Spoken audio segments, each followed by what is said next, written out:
My Sports Vibes, thank you for vibing with me. Yeah. My Sports Vibes, thank you for vibing with me. I'ma talk that talk about the Sixers and the Vikings. I'ma talk that talk about the Sixers and the Vikings. Let's go. I really do this. I'm a hybrid fan. I'm a stand-up man. Yeah. They be hating on the squads, but they really a fan. I'ma talk that talk about the Sixers and the Vikings. I'ma talk that talk about the Sixers and the Vikings. Let's go.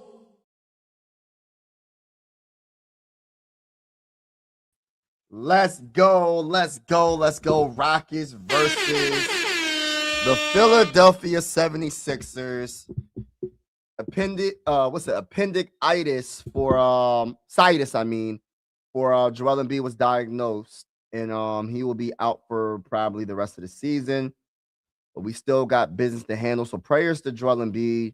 First and foremost, I want to say prayers to him and to his family, and hopefully a speedy recovery. Get well soon. No rush for Joel Embiid. Depending on how everything goes, he might be back in the playoffs at some point, maybe the second round. But we'll see what happens. But we have to get to the playoffs and win the first round in order for us to see Joel Embiid play again this season. But yep, Rockets versus Sixers. Let me put the scoreboard up. A little bit late. I had to handle some family business, but shout out to everybody that's in the building, man. Appreciate y'all. Congrats. Listen, man. Thank you so much for all y'all support. Let me share the screen right now. Sengun with a bucket just now. It's 27-20. Sixers are down by 7. We got to handle business. I mean, I understand Joel Embiid. That's bad news, but we still got we got Paul George. We got Tyrese. We got VJ. It's time to play. Let's go. VJ gets the ball stolen by Thompson. Thompson's going to do a bounce pass to Eason for an easy two-handed slam dunk. 29-20, 2 minutes and 3 seconds left in the first quarter. I'm going to get to the comments shortly. Shout out to each and every one of y'all that's in the building. Appreciate y'all, man. Let's go. Quentin Grimes loses the ball. Oh, my gosh, bro. Eason with the ball, fast break, going against Kelly, and it goes out of bounds, and it gets knocked off his leg, and it will be the Sixers basketball. Kelly Oubre Jr. with the very good defense on that last possession. Let me see something real quick. Shout out to everybody in the building. Let me see who's in the chat. Shout out to Cope. Shout out to Ryan in the building. Shout out to everybody that's in the building that hasn't spoke. Do not be scared to talk that talk in the comments. You're all welcome to the YouTube channel. We go live for a lot of Sixer games, and we will be going live for a lot of Phillies games. We're going to be going live for a Western Conference team for the playoffs, and we're going to be going live for the Sixers in the playoffs. Depending if they make the playoffs, if they're a play-in team, if they get knocked out, or because we got to see if they even make it at this point. We'll see. It just depends, man. They gotta. If they're a play-in team, they gotta earn it. You know what I mean? But this is what happens when your stars are hurt for most of the season, and it comes down to the last few games. Then you're fighting for the 6th seed. Right now, it looks like the Raptors will beat the Miami Heat. You know what I mean? The Raptors will beat the Miami Heat today. Looks like it. They're beating them last time I checked, so that's not a good thing for the Sixers. So I don't know, man. I don't know. We just got to handle business. That's the only thing I can say. We have to handle business. Shout out to Chris Farrell as well in the building. Shout out to everybody in the building. Appreciate y'all, man. Thank y'all so much. But yeah, Joel Embiid, man, that's a sucky situation with him, and it sucks because he's such a great player, and I know for a fact if he doesn't play for the rest of this season and we don't make it to the second round or get past the second round, and he doesn't play another game this season, there's going to be a lot of Sixer fans wanting him to be traded. My whole mindset is like, Sixer fans been dealing with so much. It's just like, dang, bro. Like, this really sucks, man. But I get it. I get why Sixer fans are frustrated, including myself. I'm frustrated as well. But, man, it really does suck, man.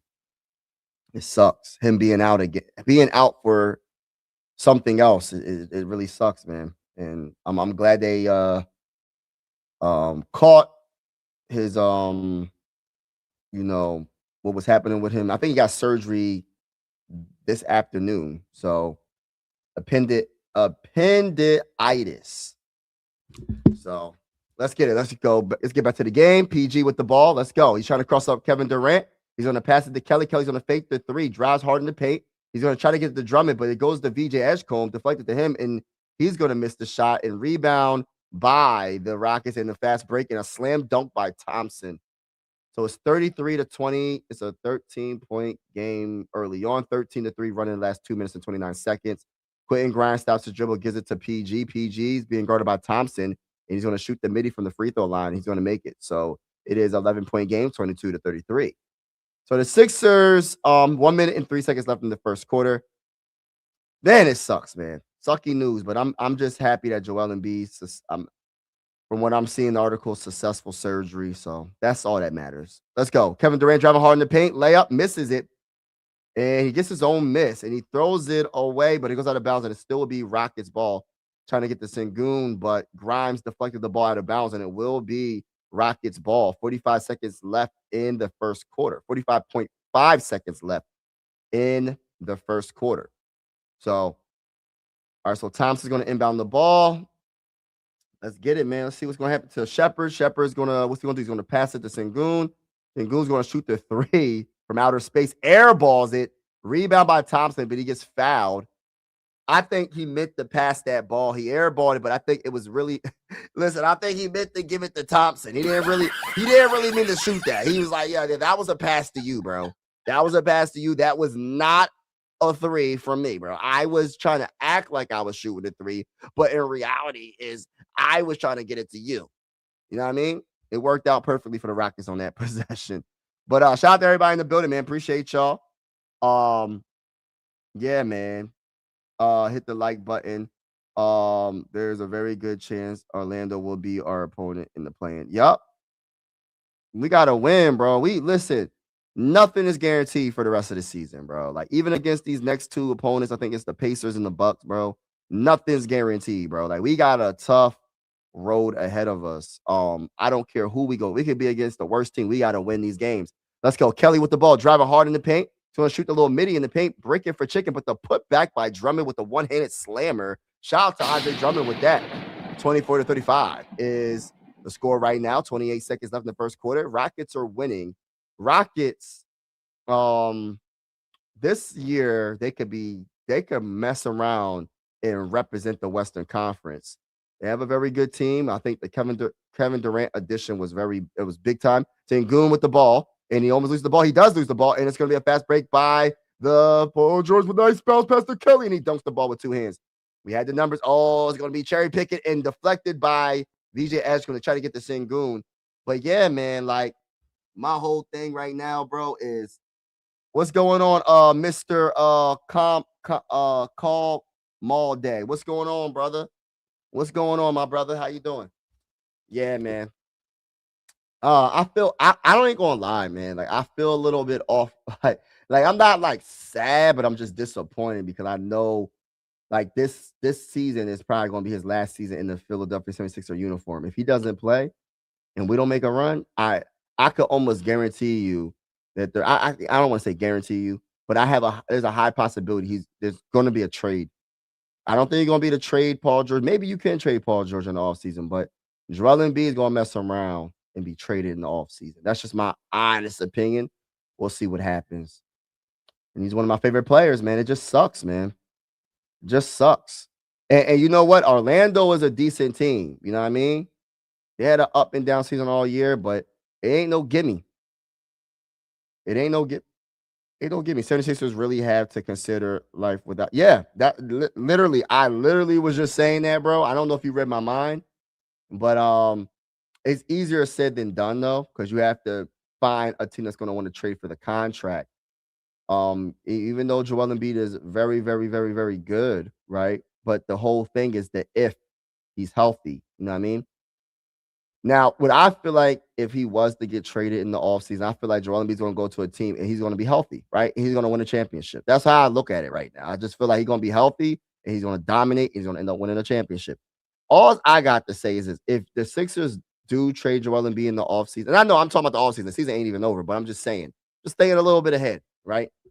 We might still win a championship. I don't know, but I don't know though. It's a very hard task without Joel Embiid. Now, Joel Embiid, if he was to get traded, the Sixers better not trade him to any team in the Eastern Conference.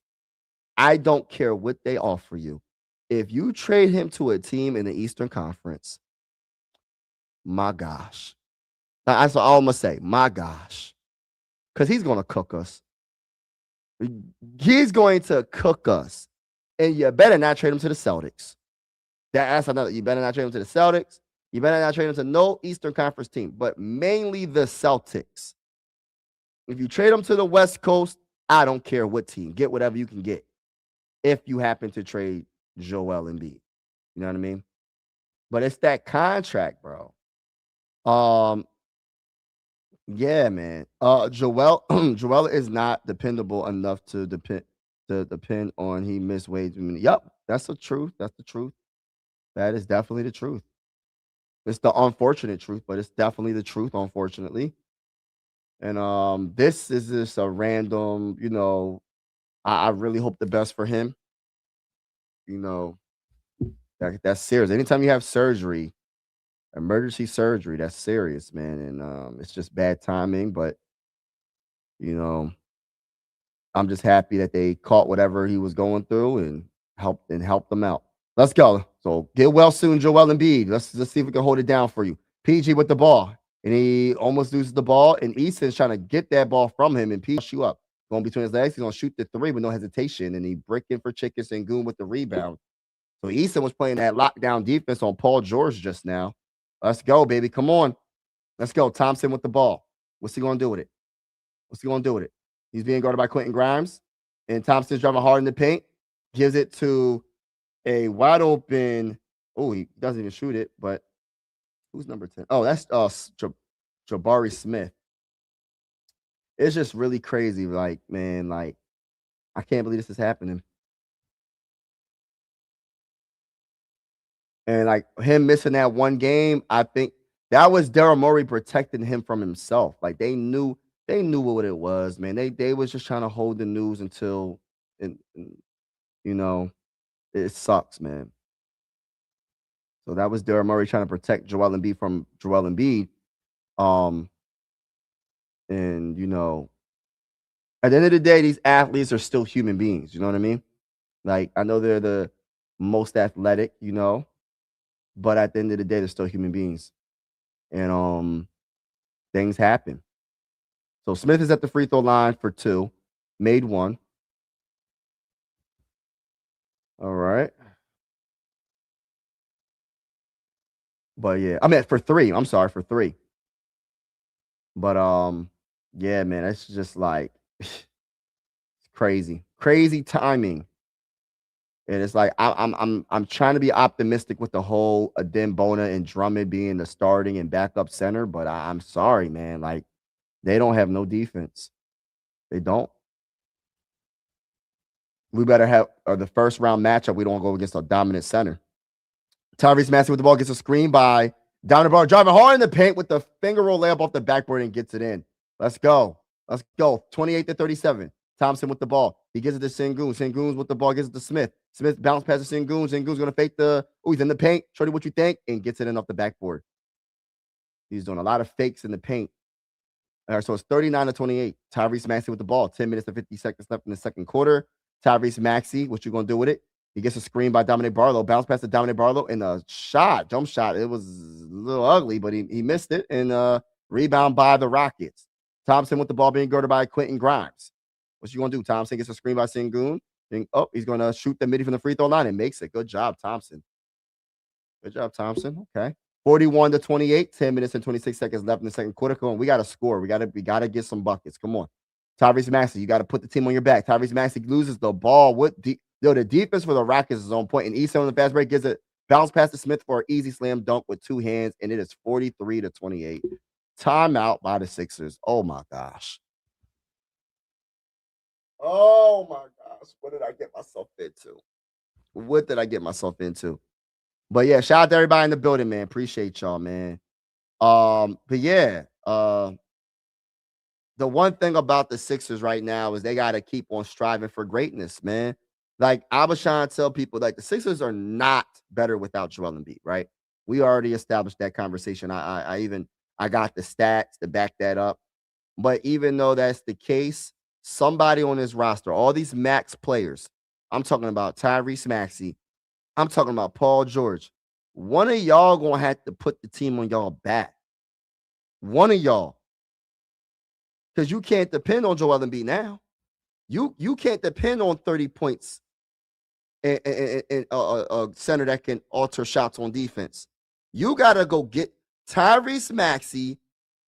He's a max player, and Paul George. He's the second max player. One of these two players are going to have to put the team on their back. Are you the guy or not? Are you worth the max money or not? Somebody got to step their game up. Yeah, we know Joel Embiid does make the game a little bit easier for y'all, right? He's getting double team. He can pass out the double team. You have a wide open shot. Now they're going to double team you, depending on how hot you get, and you have to pass out the double team and try to even when you're getting double team, you got to create a shot for yourself, depending on the situation of the game.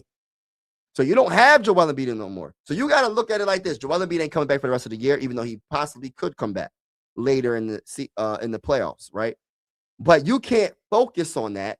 So Tyrese Maxey, Paul George, one of the two, because y'all getting paid, what, 40, 50? I ain't trying to count nobody's money. Get your bread, get your pot, get your money, right? But one of the two is going to have to put in work. Can we rely on a Tyrese Maxey every game to get us 30 points? Can we rely on Paul George to get us 25 to 30 points a game? Because we're going to need it. And now I got to go. And I'm not going to VJ Edgecombe necessarily, even though I feel like it's a big four, because VJ Edgecombe ain't a max player. I'm talking about the players that's getting paid the most. I'm talking about those two players that have been in the game for a long time. This is VJ Edgecombe's first year. So, of course, I do expect him to do something, right? I expect him to put in work and do his thing. But I expect more from the veterans. I expect more from the players that are getting paid $40+ million a year. I ain't talking about for a whole 5 years. I'm talking about a year. They're getting paid 40 to 50 or $60 million a year, right? So I'm expecting them to put in work and do something. Now, when you get to VJ Edgecombe, yes, I feel like he's the rookie of the year, or definitely in the conversation at least. And he's going to have to do his thing, and role players like Quentin Grimes and Kelly Oubre Jr. are going to have to step their game up. I hope Justin Edwards gets an opportunity. Like, everybody got to put in work. Everybody. But the main players are the ones I just named. Let's go. Tyrese Maxey with the ball. Let's get it, baby. He passes it to Paul George for 3, baby. Misses it. Brick it for chicken. Rebound. It goes out of bounds. On the Rockets, it will be Sixer ball. So 43-28. I do not want to be down by 20 going into the third quarter. So we have to put in the work and do what we got to do. Everybody that's in the building, shout out to everybody that's in the building. Make sure y'all hit that like button if you haven't already. We go live for Sixer games and Phillies games on this channel. We will be going live for the playoffs for the Western Conference and the Eastern Conference for the Sixers. Let's go. Going to inbound the ball to Demboni. He's going to give it to VJ Edgecombe. VJ Edgecombe with the ball. Looking around. Trying to cross up ball. He throws the 3, baby. He makes it. Put the 3s in the chat, baby. It is 31-43. Put the 3s in the chat. When we make a 3, put the 3s in the chat. And let's go. Crossed up Smith Jr. Step back 3 by VJ. Let's go. Thompson with the ball being guarded by VJ. Thompson is going to give it to, looks like that is Smith. Yeah, that is Smith being guarded by PG. And Smith is going to shoot the 3 with a hand in his face, and it goes in and out. And it's going to be a rebound by Dem, but there's going to be a loose ball foul on a Dembona. I believe it's on Sengun. But 9 minutes and 25 seconds left in the second quarter. Look at the step back that he crosses up Smith. Had him almost about to fall a little late, and then he shoots the 3 and makes it. That's what's up. That's a rookie doing that, bro. That's crazy. Thompson with the ball. What's he going to do with it? He's being guarded by Dominic Barlow, going between his legs, trying to cross him out the free throw line. He's going to shoot the midi, and he's going to brick it for chicken. But a rebound, oh my gosh, by Holiday, Aaron Holiday, and then put back. Oh my gosh, bro. Y'all can't be letting them do that. We got a rebound. VJ Edgecombe with the ball. He shoots the midi from the free throw line. It makes it look easy. Let's go, VJ. Let's go, VJ. It's time to get heated up, VJ. Back-to-back shots. That's 5 points on 2 straight possessions by the Sixers. VJ Edgecombe with 5 points. Hit a 3, hit a 2. Let's go. Sengun with the ball. He gives it to Holiday. Holiday falls down. It's going to be a foul on Tyrese Maxey. So 33-45. Sixers are trying to make a little run right here. Let's go, baby. Defense. Defense is going to win this game. Defense and rebounding. We have to play good team defense at the highest level we can possibly play, because I'm going to tell you this right now. We don't got no shot block. We have some shot blockers, but we don't have the defense in the paint all like that. And there's a good defensive play. Let's go, baby. That was an offensive foul turnover. So Thompson got a little frustrated. All right. Let's go, Sixers, man. You get in their head a little bit. Let's go. VJ Edgecombe with the ball, being guarded by Holiday, Aaron Holiday to be exact. And VJ is going to shoot the three, misses it. Rebound by Smith. Smith with the ball, being guarded by Dominic Barlow. He's going to give it to Holiday, it looks like. What's Holiday going to do? He's going to use the screen by Şengün, and Şengün's going to pass it to Smith from the three, and he doesn't shoot. He drives to the lane, shoots a midi. I like that shot, though. He could have shot that three. He said, I'm going to take an easier shot and shoots the midi and gets that mid-range. Oh, my gosh. And another steal by the Rockets, and Şengün is going to pass the ball to Holiday. Holiday gives it to Şengün, and he misses the shot. Good defense by, he was blocked. My bad.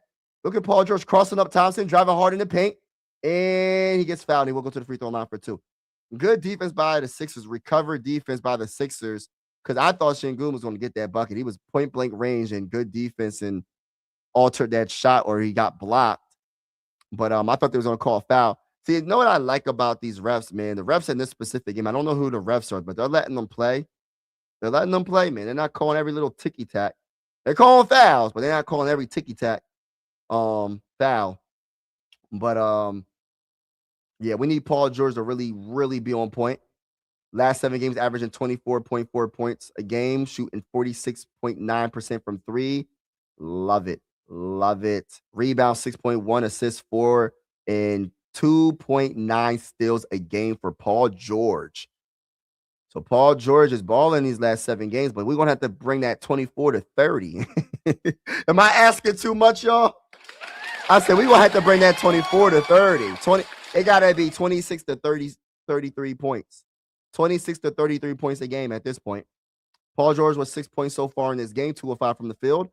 Sixers are losing 35 to 47 to the Rockets. And we have Holiday bounce pass to Şengün for a midi from the free throw line, breaking for chicken, rebound by Paul George. Paul George with the ball gets it to Tyrese Maxey. Tyrese Maxey, what you going to do? He's going to drive on Holiday, stops the dribble, bounce past the PG. PG gets the ball stolen again. And Holiday with the defense, and he gets the layup on the fast break over the stretch arms of Tyrese Maxey.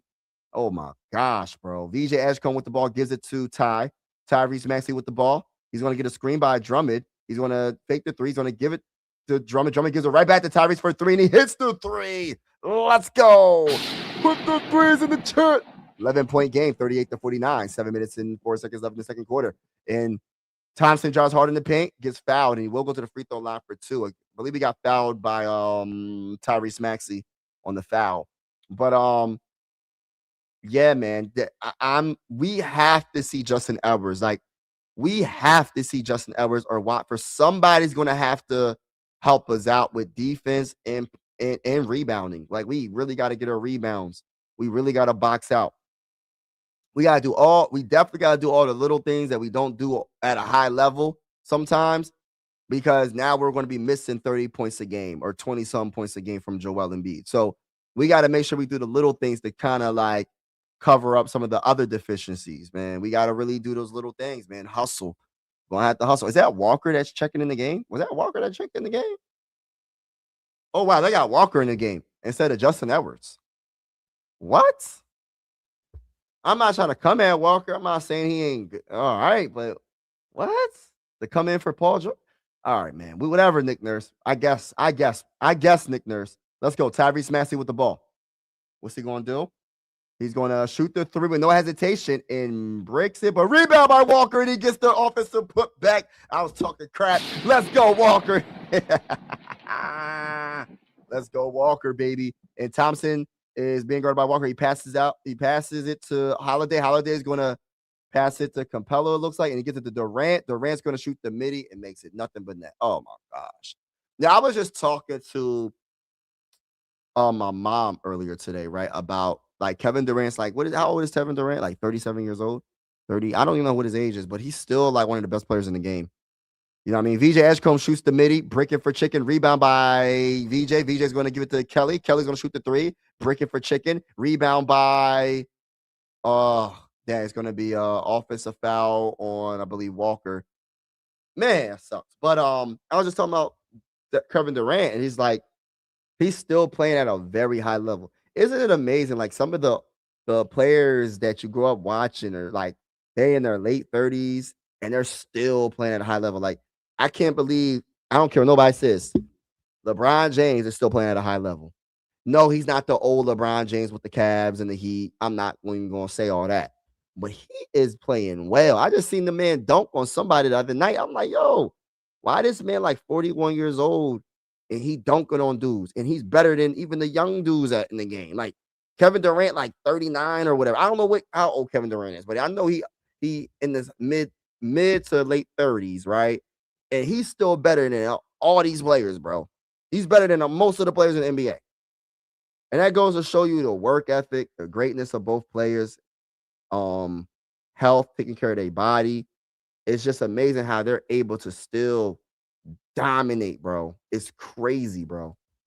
Well, I'm talking about two of the greatest players of all time, but still, that's just crazy for them to play at this high level. Starting usually when you're in these late 30s and whatever. Oh, let's go. Tyrese Maxey with the ball driving. Oh, spin move in the paint. And he misses the layup, rebound. Oh my gosh. I Clint Capella. And oh my gosh. Shepard's gonna give it to Durant. Durant's gonna give it right back to Shepard, and he's gonna pass it to a Josh Okagi and puts up a shot. Oh, no, and one. Okay.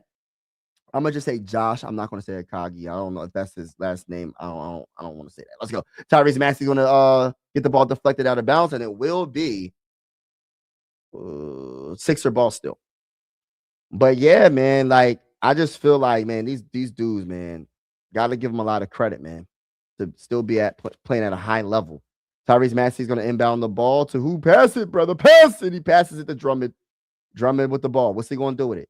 14 seconds on the shot clock. He gives it to VJ. VJ is being guarded by Kevin Durant. Puts up a shot and misses it, but gets his own missed shot. Passes it to Walker. Walker's going to give it to Kelly for an easy two-handed slam dunk, and it is 42-57, 15-point game with 5 minutes and 10 seconds left in the second quarter. All right, let's go, baby. Come on.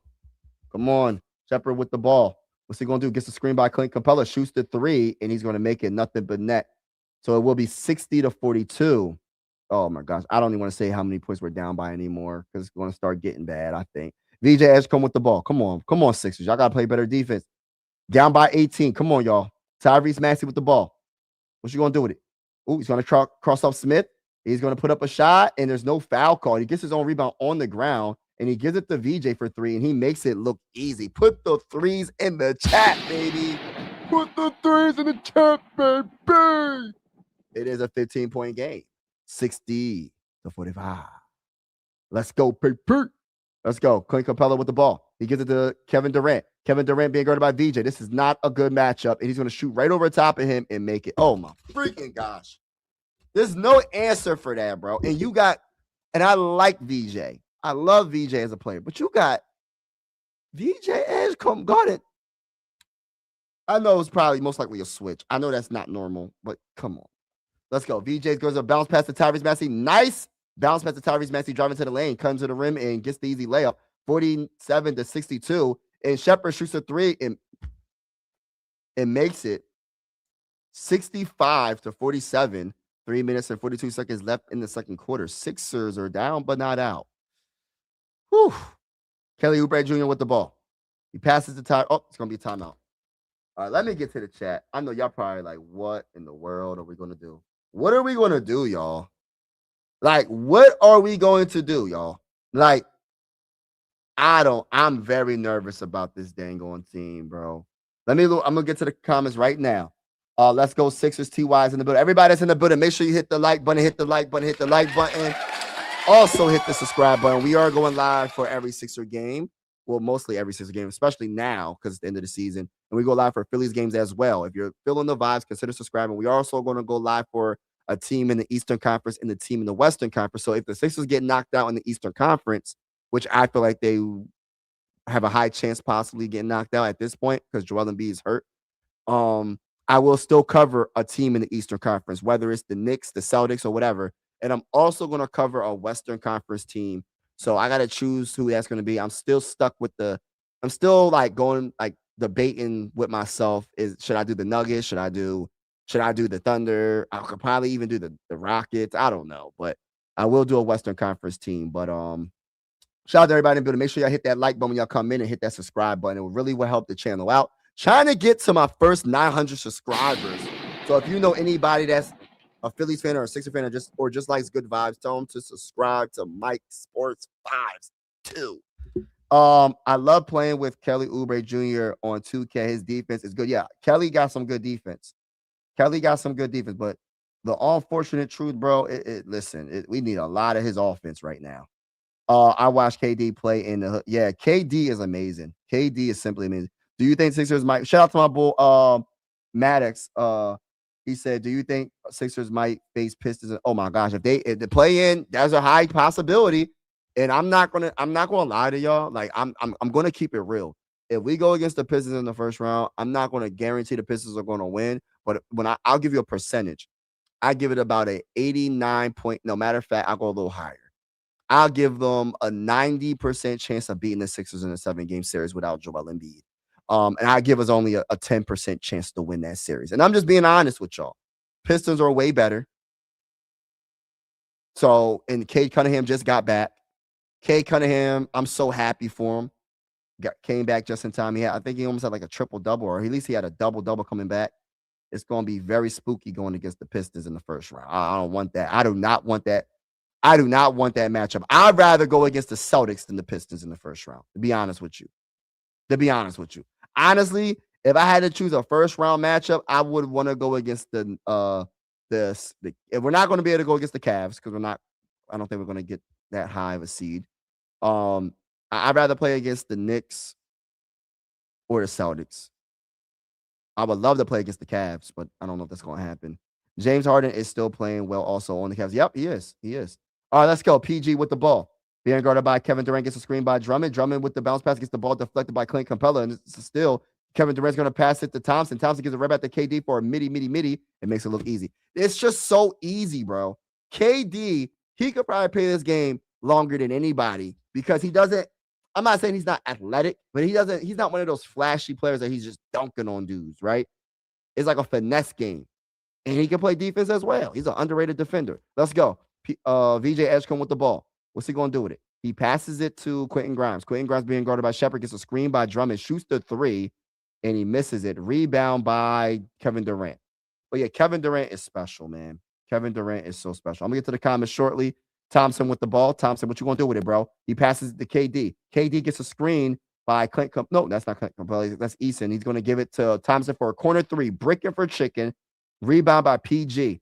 Paul George, we're going to need you to score 30 in this game, bro. VJ Edgecombe crossing up Thompson, driving hard in the paint, puts up a shot and gets fouled. I love that. I love the aggression from VJ right there. We need to drive to the rim.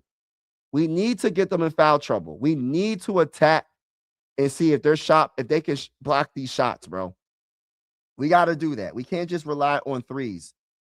James Hart. Yep, I read that comment. Raptors. Yep, they're up 14 on Miami. Yep, I was like looking at that game. I was spying on that game earlier before I went live, and I was like, "Oh man, the Raptors are beating the brakes off the Miami Heat." We'll see what happens. Not over yet. KD was a beast in college. Yes, I wanted Kevin Durant over because he played for Texas, right? Texas. I wanted Kevin Durant over what's his name? What's the number 1 pick? It was Greg Oden or Odom, one of the two.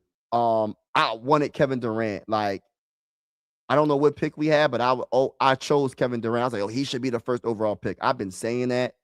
I said, this guy is different. Let's go. Kevin Durant with the ball. Gets the ball stolen by Kelly Oubre Jr. Fast break. What's he going? Oh, did he step out of bounds? What? That's crazy, bro. That's crazy. Did you see the fight between the Braves and I seen I seen a little bit of it. I was like, that's crazy. Yeah, baseball lit, bro. Baseball's lit. That's why I be going live for a lot of Phillies games on this channel as well, bro. Let's go. KD is going to give it to Şengün. He's going to, Şengün, what you want to do? You're being guarded by Drummond. He's looking for Kevin Durant, and he's going to find Thompson for a midi from the free throw line, and he makes it. That matchup, I don't know if that's the matchup, or you cannot have VJ Edgecombe on Kevin Durant. Is that the matchup they're trying to do? Let's go. Quentin Grimes goes to bounce past the Drummond in the paint and gets blocked at the rim, but he gets fouled, and he will go to the free throw line for 2. If that's the matchup that the Sixers are trying, because that's the second time I seen VJ Edgecombe on Kevin Durant. That better not be the matchup, Nick Nurse. If that is the matchup, Nick Nurse, you and this is the best that you could come up with, you should be fired tonight. Hey, listen, I'm gonna talk that talk, bro. There's no freaking way you have a 6'5" shooting guard / point guard guarding a 6'10" with a wingspan of like 7'6" or whatever it is, and you think he's gonna slow him down? Come on, bro. We gotta stop the cap. We gotta stop the cap, Nick Nurse. I'm gonna look. Where is VJ on? Oh, I was about to say, it's Kelly's on him. All right, let's go. And Easton's gonna shoot the midi and the slam dunk with one hand, put back by Thompson. We got to box out and get these rebounds. 71-48, 1 minute and 34 seconds left in the second quarter. Tyrese Maxey with the ball. What's he going to do with it? Going behind his back. Gets a screen by Drummond. Tyrese Maxey trying to cross up Şengün, lay up off the backboard and gets it in. Good job by Tyrese Maxey with the finish and crossover. Let's go. Shepherd with the ball. What's he going to do with it? Being guarded by VJ Edgecombe. I was about to say, listen. Let's go. Shepherd is going to stop his dribble, gives it to Thompson. Thompson being guarded by Tyrese. This is not a good matchup either. Let's go. Thompson with the ball, and he's going to be wide open for a midi. Nobody guarded him, and he bricked it anyway. But rebound by Easton because we can't get our freaking defensive rebounds, and he's going to shoot it, bricking for chicken. Bricking it so bad from that close of range, barely touched the rim. Rebound by the Sixers. Tyrese Maxey with the ball, gets a screen by Drummond. Step back 3, and he makes it look easy. Put the threes in the chat, baby! And the Sixers, they're losing 53-71 to the Rockets. We're in the second quarter with 42 seconds left in the second quarter. Kevin Durant with the ball trying to cross up Kelly Oubre Jr., and he's going to do us a midi and makes it none but net. Yo, I got to study his dang on jump shot, bro. Does he have the smoothest jump shot in the game right now, Kevin Durant? It looks like it's easy. It just looks easy. Kevin Durant with the ball. Not Kevin Durant. Oh, my gosh, VJ. I wish it was Kevin Durant with the ball. That was VJ with the ball.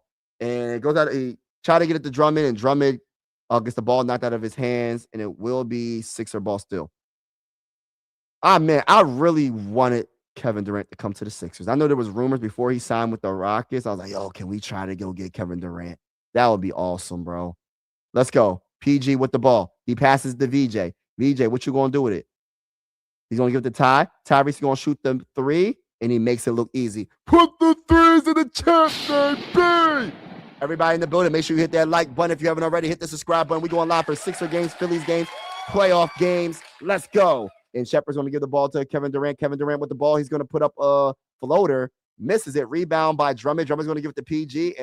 And that's the end of the dang on half. Hey, listen, the halftime score is 73-56. So we're not down by 20. It could have been worse.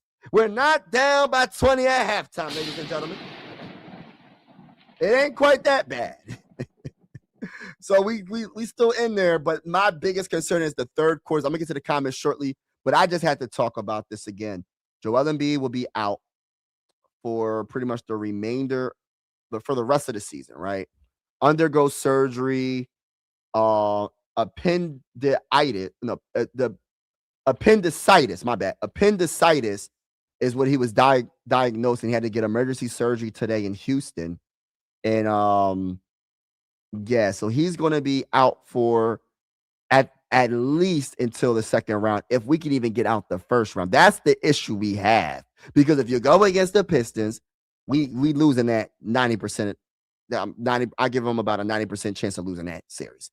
You're going against the Celtics, I give them a little bit more of a fight. I say we have at least 25% chance to beat them. I give us a 25% chance. So I give the Celtics a 75% chance to beat us. We go against the Knicks. Now, this is where it changes now. So I'm not going as high as 75 with the Celtics and 90 with the Pistons. Now, against the Knicks now, we change some things up. So I give us about I give us about a 60% chance to lose that series. Still high, but not as high as the other two teams. So we got our 40% chance to beat the Knicks, because the Knicks, I don't really trust them. I know they got a lot of talent, but I don't really trust the Knicks. And I feel like the Sixers are going to beat the Braves off the Knicks, to be honest with you. But I'm trying to be as realistic as possible now. I'm trying to be realistic, though. But that 40% chance might actually get the Knicks, because the Knicks will fold under pressure, and that's how I feel. Talk that talk. Talk that talk. Now, I like Anthony Towns. I like Mikal Bridges. I like OG Anunoby. I like Jalen Brunson. I like Josh Hart. I like this guy and that guy. But at the end of the day, I don't think they got it. I don't think they got enough. I don't think they got enough to beat us, man. I even without Joel Embiid. Yeah, I'm talking. Yeah, I'm talking to all you Knicks fans. I'm talking directly to y'all. We're gonna beat the brakes off of y'all. But yeah, man, it's just a shame about Joel Embiid getting that surgery, but we gotta keep on fighting. But let's get to the stats of the first half. All right, I said the score 73-56. So we got outscored 35-26 in the first quarter and outscored in the second quarter 38-30. So we ain't looking good when it comes to that, but we still have another half to go.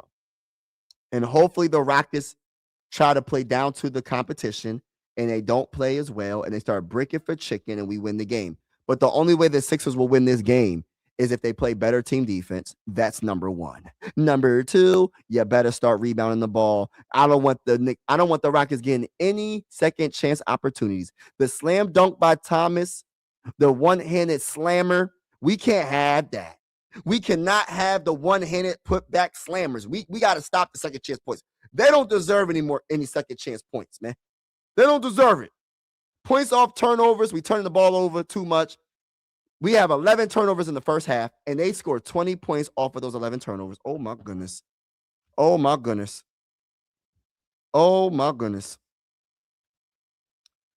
That's crazy.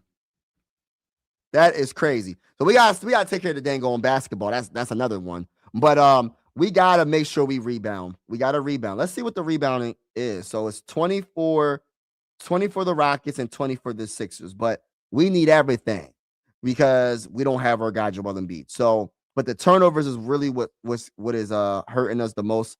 20 points off of turnovers is amazing by the Rockets, by the way, but horrible for the Sixers. The Rockets are shooting 57% from the field. And we're not shooting bad as well. We're almost shooting 50%. We're shooting 20 of 41, 49% from the field. But when you're allowing a team to shoot, this is rounded up to 60%. When you're allowing a team to shoot 57% or 60% from the field, bro, yeah. And then you allow them to capitalize on the turnovers, and they score 20 points off of your 11 turnovers. That is not a recipe for a winning team. If you're not winning with that. All right, so when you talk about assists, Rockets have 12, we have 10. I don't want to talk about turnovers. Look, let me say this real quick. They have 5, we have 11 turnovers, and that's all I'm gonna say. I don't want to say nothing more about that. All right, so when it comes to steals, we have 4, they have 8. Oh my goodness, 8 steals. And you know what? It's just sloppy basketball play and not communicating with your teammates. I've seen turnovers from Paul George. I've seen turnovers from everybody. Let me look at the turnover category. Everybody that got a turnover this game. So 3 turnovers by Paul George, him alone, right? Everybody in the starting 5 had a turnover. Adem Bona had 1 turnover. Kelly Oubre Jr. had 2 turnovers. Tyrese Maxey had 2 turnovers. VJ Edgecombe had a turnover. Literally everybody that got in the game besides 2 turned the ball over at least once. Ain't that some bull crap? So Quentin Grimes coming off the bench had a turnover. Andre Drummond had a turnover. So the only 2 that didn't turn the ball over was Walker. He only played 4 minutes. I'm pretty sure if he played a little bit longer, not trying to be negative, I'm just being real, he would have turned the ball over at least once. Dominic Barlow played 9 minutes in the game, and he doesn't have a turnover as well. So everybody that played besides Walker and Barlow got a dang on turnover at least once. So we got to make sure we take care of the dang on basketball. Who's hot for the Rockets? I'm gonna get to the comments shortly. Make sure you hit that like button if you haven't already. Hit the subscribe button if you haven't already. All right, so the Rockets, right? At halftime, and Kevin Durant's cooking, right? He's not even really, it doesn't look like he tries when he plays basketball. It's not like, I'm not saying he doesn't look like he tries. It's just so smooth, bro. His J is just so smooth. It doesn't look like he puts effort into it, and it's just nothing but the net, bro. 6 of 11 from the field, 17 points in 19 minutes. Has 3 assists, 3 rebounds, 4 from the free throw line, 1 of 2 from 3. He has 1 block and 1 turnover. Who else is cooking? And Thompson has 12 points. Jabari Smith Jr. has 10 points. Şengün has 8.6 rebounds and 3 assists, 2 turnovers, 1 steal. Off the bench, Shepherd has 6 points, which is 2 threes. Aaron Holiday's playing great defense, has 1 steal. He's been tremendous on the defensive side of the ball for the Rockets. He has 4 points off the bench. And then Eason has 9 points off the bench as well. Yeah, so that's all that they doing. They ain't really doing too much. They ain't doing nothing too special. Right now, let me stop hating. But the Sixers, on the other hand, Paul George, I'm sorry, bro. Listen. I'm gonna get to the comments shortly, y'all. I gotta cook real quick. Before I get to the comments, I gotta cook. This man only got 6 points in the first half. Hey, listen, this is not the game, Paul George. You got to put up more than 5 shots, bro. We don't have Joel Embiid, bro, for pretty much the rest of the season. So, my brother, you getting paid the big bucks. We expecting you to step it up a little bit. Step it up a notch, bro. Step it up. You're going to have to step it up. Now, let's go to the leading scorer for the Sixers. Is Tyrese Maxey. He's shooting 50%, 6 of 12 from the field. He scored 15 points in 19 minutes. I love his offense. In this game so far. You got to keep it up. He's going to have to be a little bit more aggressive, especially if Paul George is just not trying to put up shots for some strange reason. I don't know why. VJ Edgecombe is Kelly Oubre Jr. is the second leading scorer with 14 points. So I was actually expecting that to happen. We needed to get points from somewhere, and I think Kelly and Quentin Grimes are going to have to really put in that work. I know Kelly's starting in this game, but I'm really excited that Kelly got them 14 points, and his defense has been amazing. Kelly has 3 steals in this game. Kelly Oubre Jr. is such an underrated defender, and I'm glad he's on the Sixers. Now, when you talk about VJ Edgecombe, 10 points in 20 minutes, 3 of 9 from the field, 3 assists, 3 rebounds. Just keep doing what you're doing, VJ. Keep being aggressive, trying to get an easy bucket. Now the bench is where I'm nervous about because we're going to need help from our bench, and usually Kelly is on the bench, right? And so they're changing it up. So they got Dominic Barlow coming off the bench instead of Kelly, which I get it. We need offense. I get it, bro. But our bench points are horrible. 5 points from Quentin Grimes, 2 points from Andre Drummond, and 2 points for Walker. That's it. That is it. 9 points off the bench in the first half, bro. And we need somebody to start cooking. Whether it's Walker, whether it's Quentin Grimes. This is why I said we need to try to put Trendon Watford in the game and put Justin Edwards in the game because we need some bench points. But let me get to the comments. Tyrese Maxey needs to cook like his rookie season. Yup. No, his rookie season wasn't cooking, bro. His rookie season, his numbers wasn't the best because he didn't get the minutes though. But I get what you're saying. He needs to cook like he did earlier in the season. That's how I'm looking. He was in the MVP conversation at one point. You know what I mean? I feel like VJ is more of a player to build around. I love VJ. I agree. Build around VJ, definitely.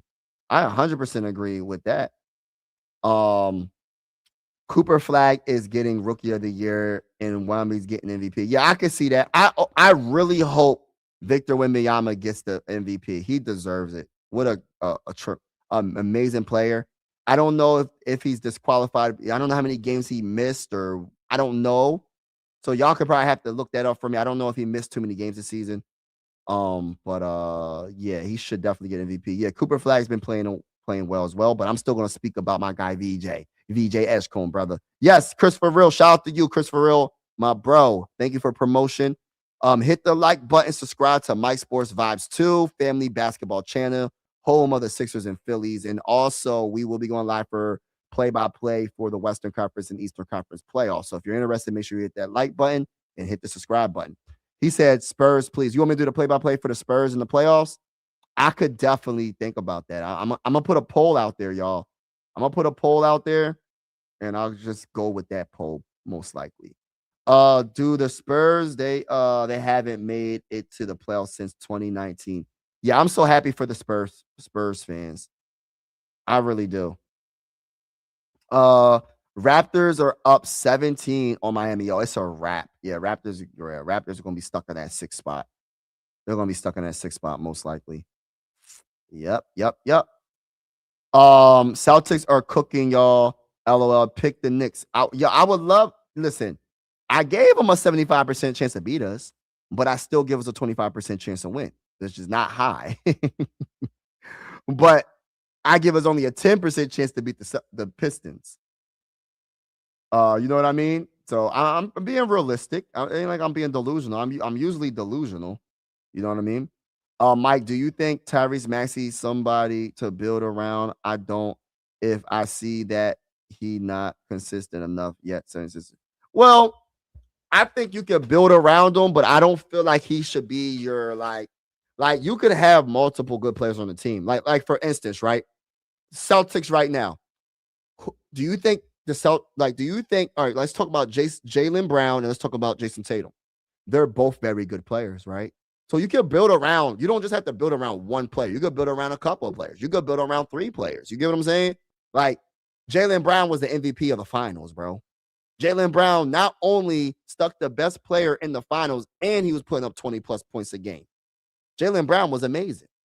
But that doesn't mean that you don't build around Jason Tatum as well, because Jason Tatum's a great player as well. So it's like I feel like you can build around multiple players. You don't have to just be like, all right, I'm not building around you, Tyrese Maxey, because you're not good. That's not true. Tyrese Maxey's a good player. You could build around VJ Edgecombe and Tyrese Maxey. You get what I'm saying? If Raptor wins, Sixers lose, they will have, think, 1.5 lead with the it's a wrap, bro. We're not getting a 6th seed, I don't think. I'm going to be honest with y'all. I don't think we're winning this game. You know what I mean? I'm just being honest. What happened to Doc Rivers? Oh, man. Knicks are beating Boston. Wow. Yeah. Third quarter is next. Yup. I know. I'm a little nervous about that third quarter. Happened with Joel Embiid. Why hasn't he played all year? Well, he has the appendicitis or situs. I mean, what the heck? How do you say that dang on word?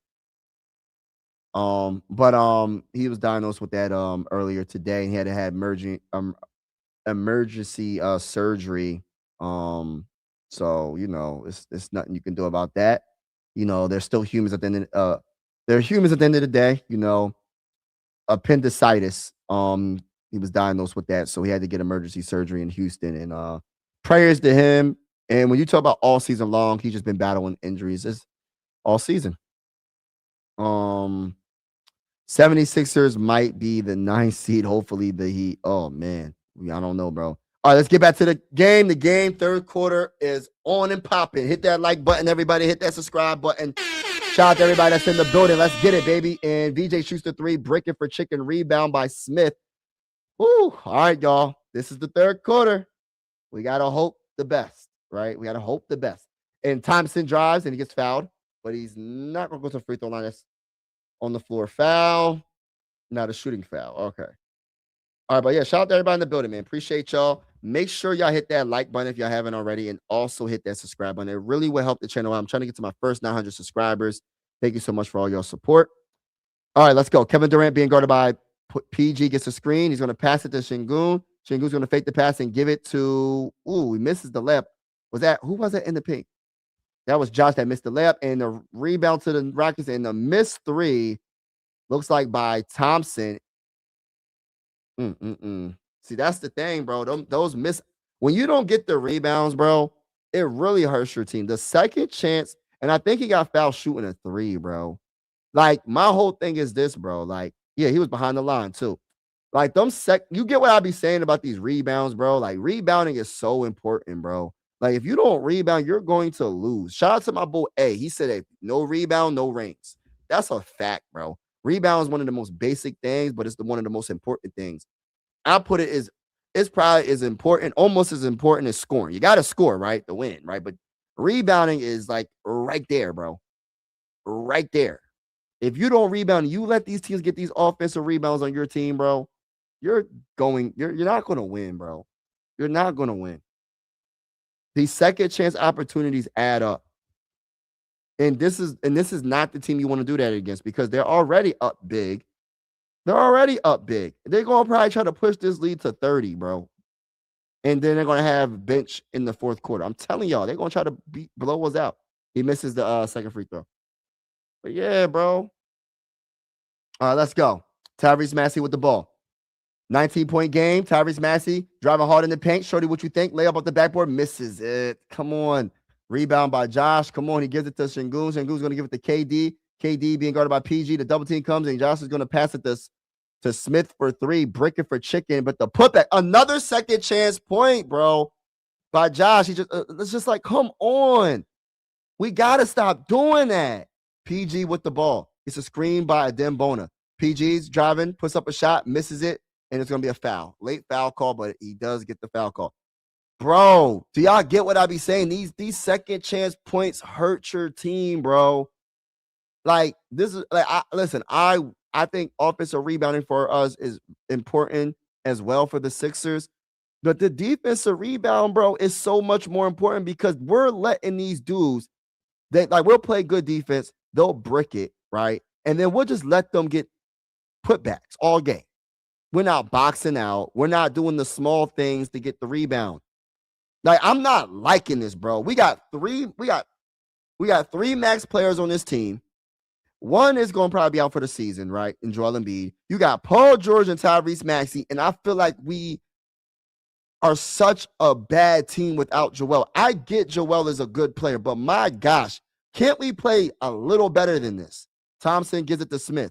Smith gives it right back to Thompson. Thompson, what's he going to do? He's going to pass it to KD. KD looking around being guarded by Kelly Oubre Jr. Shoots the midi. Brick it. Oh, he makes it. I said brick it. He made it. My bad, KD. My bad.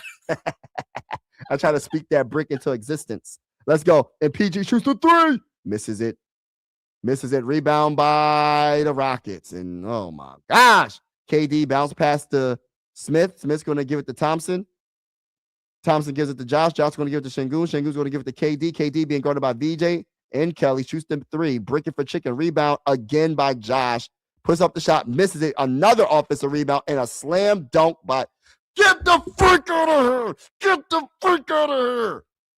Bullcrap. Stop. That is two offensive rebounds on that one possession, bro. Two offensive rebounds on that one possession. Do y'all understand what I'm saying, bro, about defensive rebounding? Why I keep screaming at the top of my lungs, yo, we got to do better on getting defensive rebounds. Look at this. This guy's doing like a windmill, two-handed windmill slam in Thompson. What are we doing, bro? We got two max players on the floor, and they're not even putting the team on their back, bro. They're not even putting their team on their back. Hey, listen, if we don't win this, listen, I'm going to tell you this right now.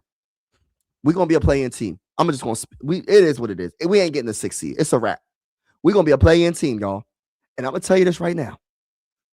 If we somehow make it through all that, right, and we play the Pistons, and we get beat, I'm talking about we don't win one game, we get swept. All I got to say is this. Anybody can go. And I say that respectfully. Anybody can go besides VJ. I like Tyrese Maxey a lot, so I'll keep Tyrese Maxey as well. But everybody got to go, bro. From Nick Nurse to Daryl Morey, from the owners, if there was a possibility to get rid of the owners as well, get rid of everybody. Everybody can get the stepping. Hasta la vista, hasta luego, adios. We don't need you. Skedaddle. We don't want you. Respectfully speaking. And I'm not saying that about Joel Embiid. I know he's hurt, but I'm just saying in general, we got to trade these. We got to trade some of these players, bro. We got to start over, all the way over. We ain't really starting all the way over because we have Tyrese Maxey. We still got VJ Edgecombe. I would still keep Kelly. I would still, Quentin Grimes, skedaddle. Who else? Yeah. We got to improve when it comes to Dominic Barlow. We got to improve on some certain positions, bro, for real. But I'm not liking this at all. I'm not liking the energy. I'm not liking how we playing. We just looking like we giving up. It sucks that Tyrese Halliburton just came back and the Pacers are worse. And then I'm happy for Tyrese Halliburton coming back though, getting in rhythm and getting ready for next season. And it's a blessing in disguise that he did come back to, trying to get back in shape, get into that basketball mindset and have that confidence on his legs because he tore his Achilles. So that's a blessing. I get that they're not gonna make the playoffs, but when you lose the best player on your team, you're not making the playoffs 9 times out of 10. But the blessing in disguise is not just him coming back and getting rhythm back and getting confidence back when it comes to his legs, his Achilles. But the other blessing is they're having a top pick, right? I think they have a top pick, right? Would they have a top pick or did they trade their top pick? I don't know. Since they're one of the worst teams, they should probably have a top 3, top 5 pick, right? So that could be a blessing in disguise and draft another good player, You know what I mean? That's how I look at it, bro. Let's go. Tyrese Maxey gives it to PG. PG gives it to VJ. VJ Edgecombe with the ball. What's he going to do with it? He's going to stop his dribble, passes to Kelly. Kelly's going to give it to Tyrese Maxey. Tyrese Maxey with the ball, looking around, observe. He's being guarded by Thompson, gives it to VJ Edgecombe. VJ Edgecombe fakes a 3, passes to Tyrese Maxey for a 3 from outer space, and rebound by VJ Edgecombe. Puts the shot up and gets fouled. Good hustle by VJ Edgecombe, not giving up on that play and trying his hardest to keep the Sixers in the game. Knicks are weird. I said Knicks are weirdos. Yeah, man. Yeah, Cat. Oh, you don't like Cat? I like Cat though. Cat cool though. I like Cat. Karl-Anthony Towns. I like Cat though, bro. I don't really care about that other stuff. I just like that he's a good player. You know what I mean? As long as he plays good, that's all that matters to me. 76ers don't have anybody to really check Kevin Durant. No, nobody can check him. Nobody can check him. Nobody in the NBA. There's nobody. But if you have VJ Edgecombe on him, that's just no. I know 76ers don't have Joel, but if Tyrese Maxey and Paul George is stars, say yeah, exactly. I agree with that last comment. Let's go. So VJ Edgecombe with 11 points, 11, 4 rebounds, and 3 assists, 58-81. Kevin Durant bounced back to Şengün. He has Adem Bona on him, and he's getting double teamed by Kelly. And a nice steal by the Sixers. Nice double team by the Sixers. Kelly's going to give it to Tyrese. He's going to pass it to PG for 3, and he's going to brick it for chicken. Rebound by Josh. Oh, my gosh, bro. Shout out to everybody in the building. I appreciate y'all. Make sure you hit that like button if you haven't already. Hit that subscribe button. Kevin Durant with the ball. What's he going to do with it? We cover the Phillies and the Sixers on the channel. Josh gets the pass from Kevin Durant. He gives it to Smith. Smith is going to drive from the free throw line, give it to Josh for a corner 3, and he's breaking for chicken. Rebound by Tyrese Maxey. Tyrese Maxey with the ball, looking around, observing. What's he going to do? He has Kevin Durant on him, does a spin move, driving hard in the paint. Shorty, what you think? He gets blocked at the rim by Smith. Rebound by Kevin Durant. He gives it to Thompson. Thompson with the ball. Thompson looking around, being guarded by Kelly. Kelly, what you want to do with it, bro? Come on, Kelly. You got to stick him. He's going to stop his dribble, gives it to Şengün. Şengün's giving it to Kevin Durant, and he's going to give it right back to, oh my gosh, there's a foul. Hey, listen, I'm going to keep it real with y'all, bro. I know we're going to lose this game, but I just be feeling like we got to change this culture, man. We got to change this losing culture with the Sixers. If we don't get far in the playoffs this year, we got to change this losing culture, bro. Şengün, I'm not trying to be negative. I'm just being honest with y'all. Şengün's being guarded by Adem Bona. He gives it to Smith. Smith's going to give it to Şengün. He's being guarded by Adem Bona. He's backing him down, turn around. He's going to pass it to Smith for 3, and he's going to brick it for chicken. Rebound by Kelly Oubre Jr. Let's go. Kelly Oubre Jr. driving hard in the paint on Smith. Shorty, what you think? Stops his dribble, passes it to VJ at the 3-point line, being guarded by Thompson. Thompson's going to, let's go. He's trying to cross him up. He's going to stop his dribble. And he's going to pass it to Tyrese with 7 on the clock. Tyrese Maxey going to do a step back 3 with no hesitation and makes it look easy. Put the 3s in the chat, baby. And the Sixers make it back to a 20-point game, 61-80. The Sixers make it back to a 20-point game, 61-81.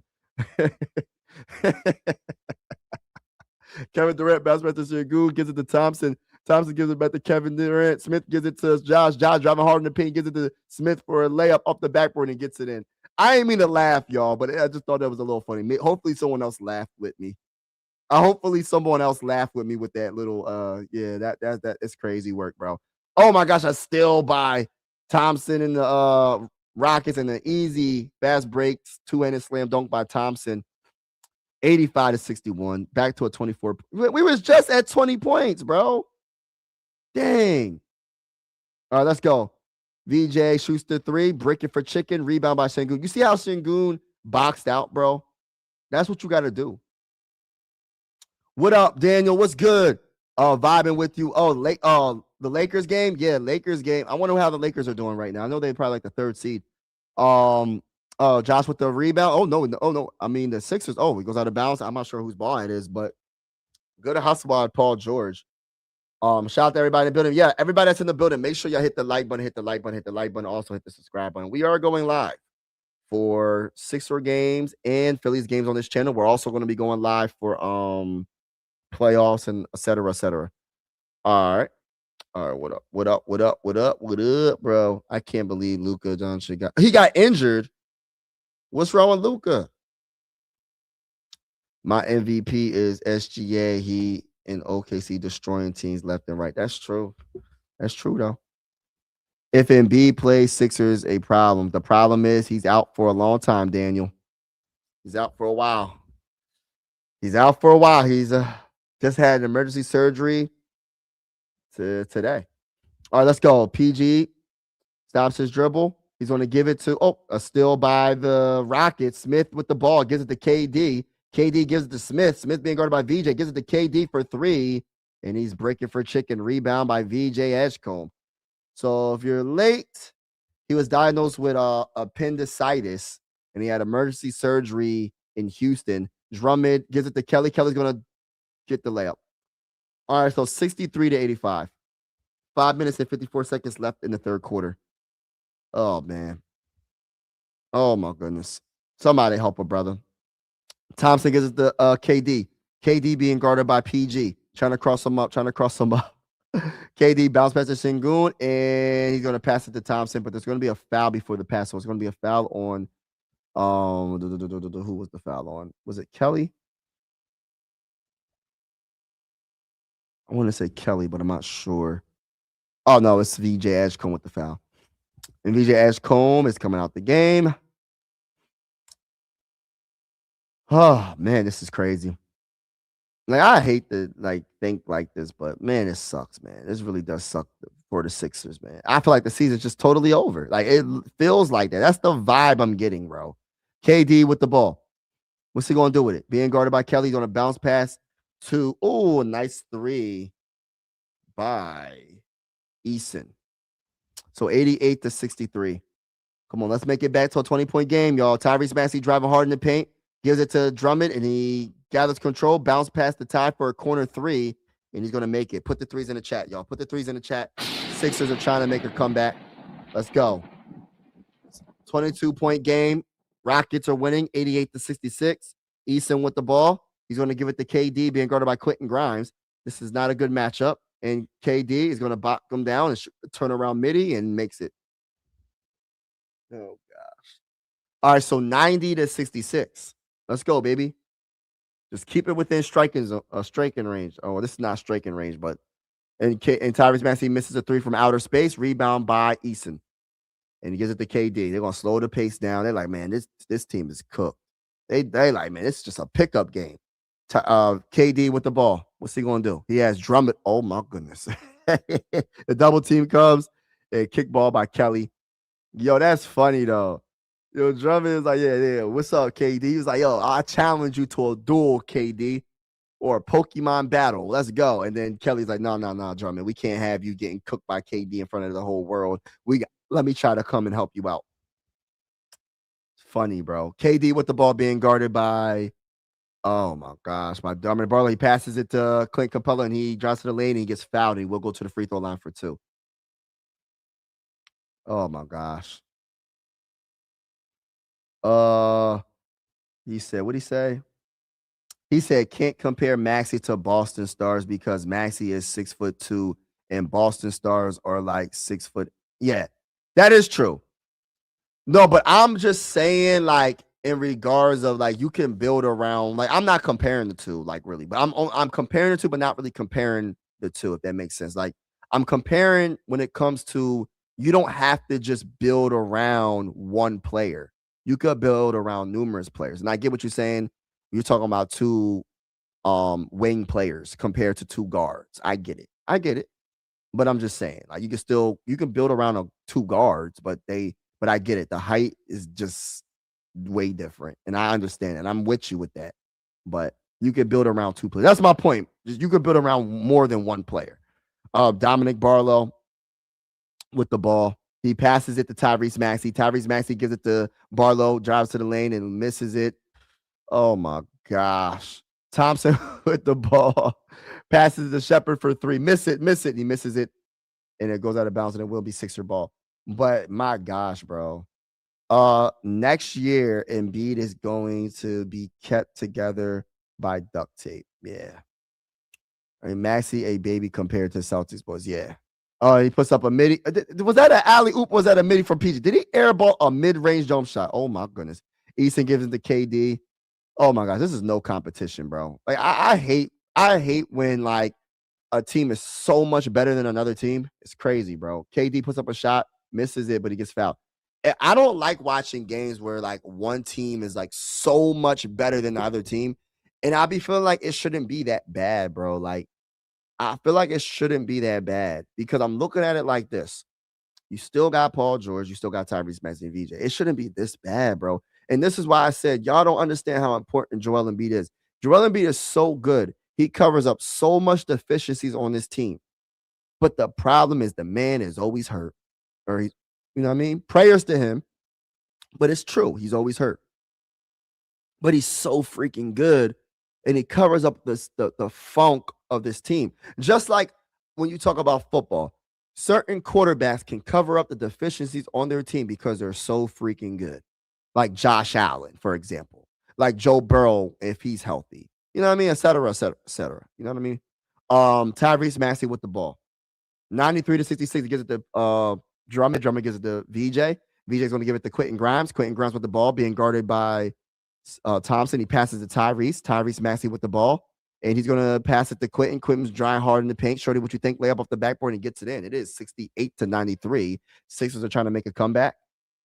The Sixers are trying to make a comeback, ladies and gentlemen. Thompson with the ball. Shout out to everybody that's in the building. Make sure you hit the like button if you haven't already. Thompson with the ball. Passes it to Durant. Durant's going to give it to Thompson. Thompson is going to do a bounce pass to Eason for a corner three, and he makes it. Oh, my gosh, bro. Oh.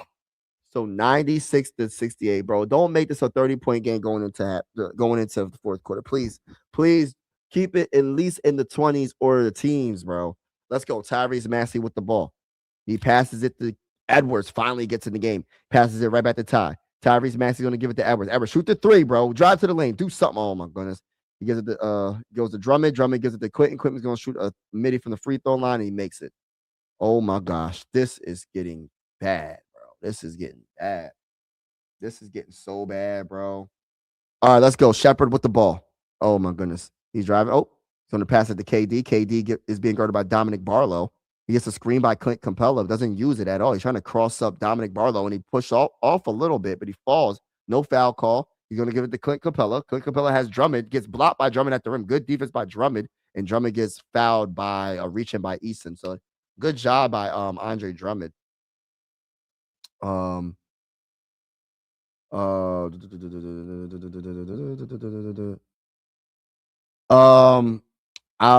tell you what you should put around Maxey and VJ. Big guys, big physical guys. Facts. Agree. I 100% agree. You need wings, bro. You need wings that are athletic, that have game. Period. That's what you need. You could build around guards. You just have to have everybody else really, really tall. Especially if they're short guards. Like you can't have a 6'2" and a 6'5". What? How tall is VJ? Is he 6'5" or 6'4"? I don't know. But he's not the tallest. I mean, I know I'm 6 foot, right? these dudes are still they taller than me, but they're not. But compared to NBA, they're small. They're small compared to the NBA. I don't know what the average height in the NBA is, but I know it ain't 6'2". I know that. Joel got another surgery. Yeah, he had a appendicitis. Not itis, situs. I keep saying appendicitis. I keep on jacking up the dang old name. Thompson is my guy on Houston. I wish we could trade for him. Yes, I love Thompson. Raptors won. Yup, I seen that coming. 2 offensive rebounds and 1 exactly. Lakers go through. Yup. Man, what's up with the injury with Luka, man? Because we need him to be healthy. I want to see him be healthy. I want to see what he can do in the playoffs, man. Had a great season. I hope he's not out for the season or anything crazy like that.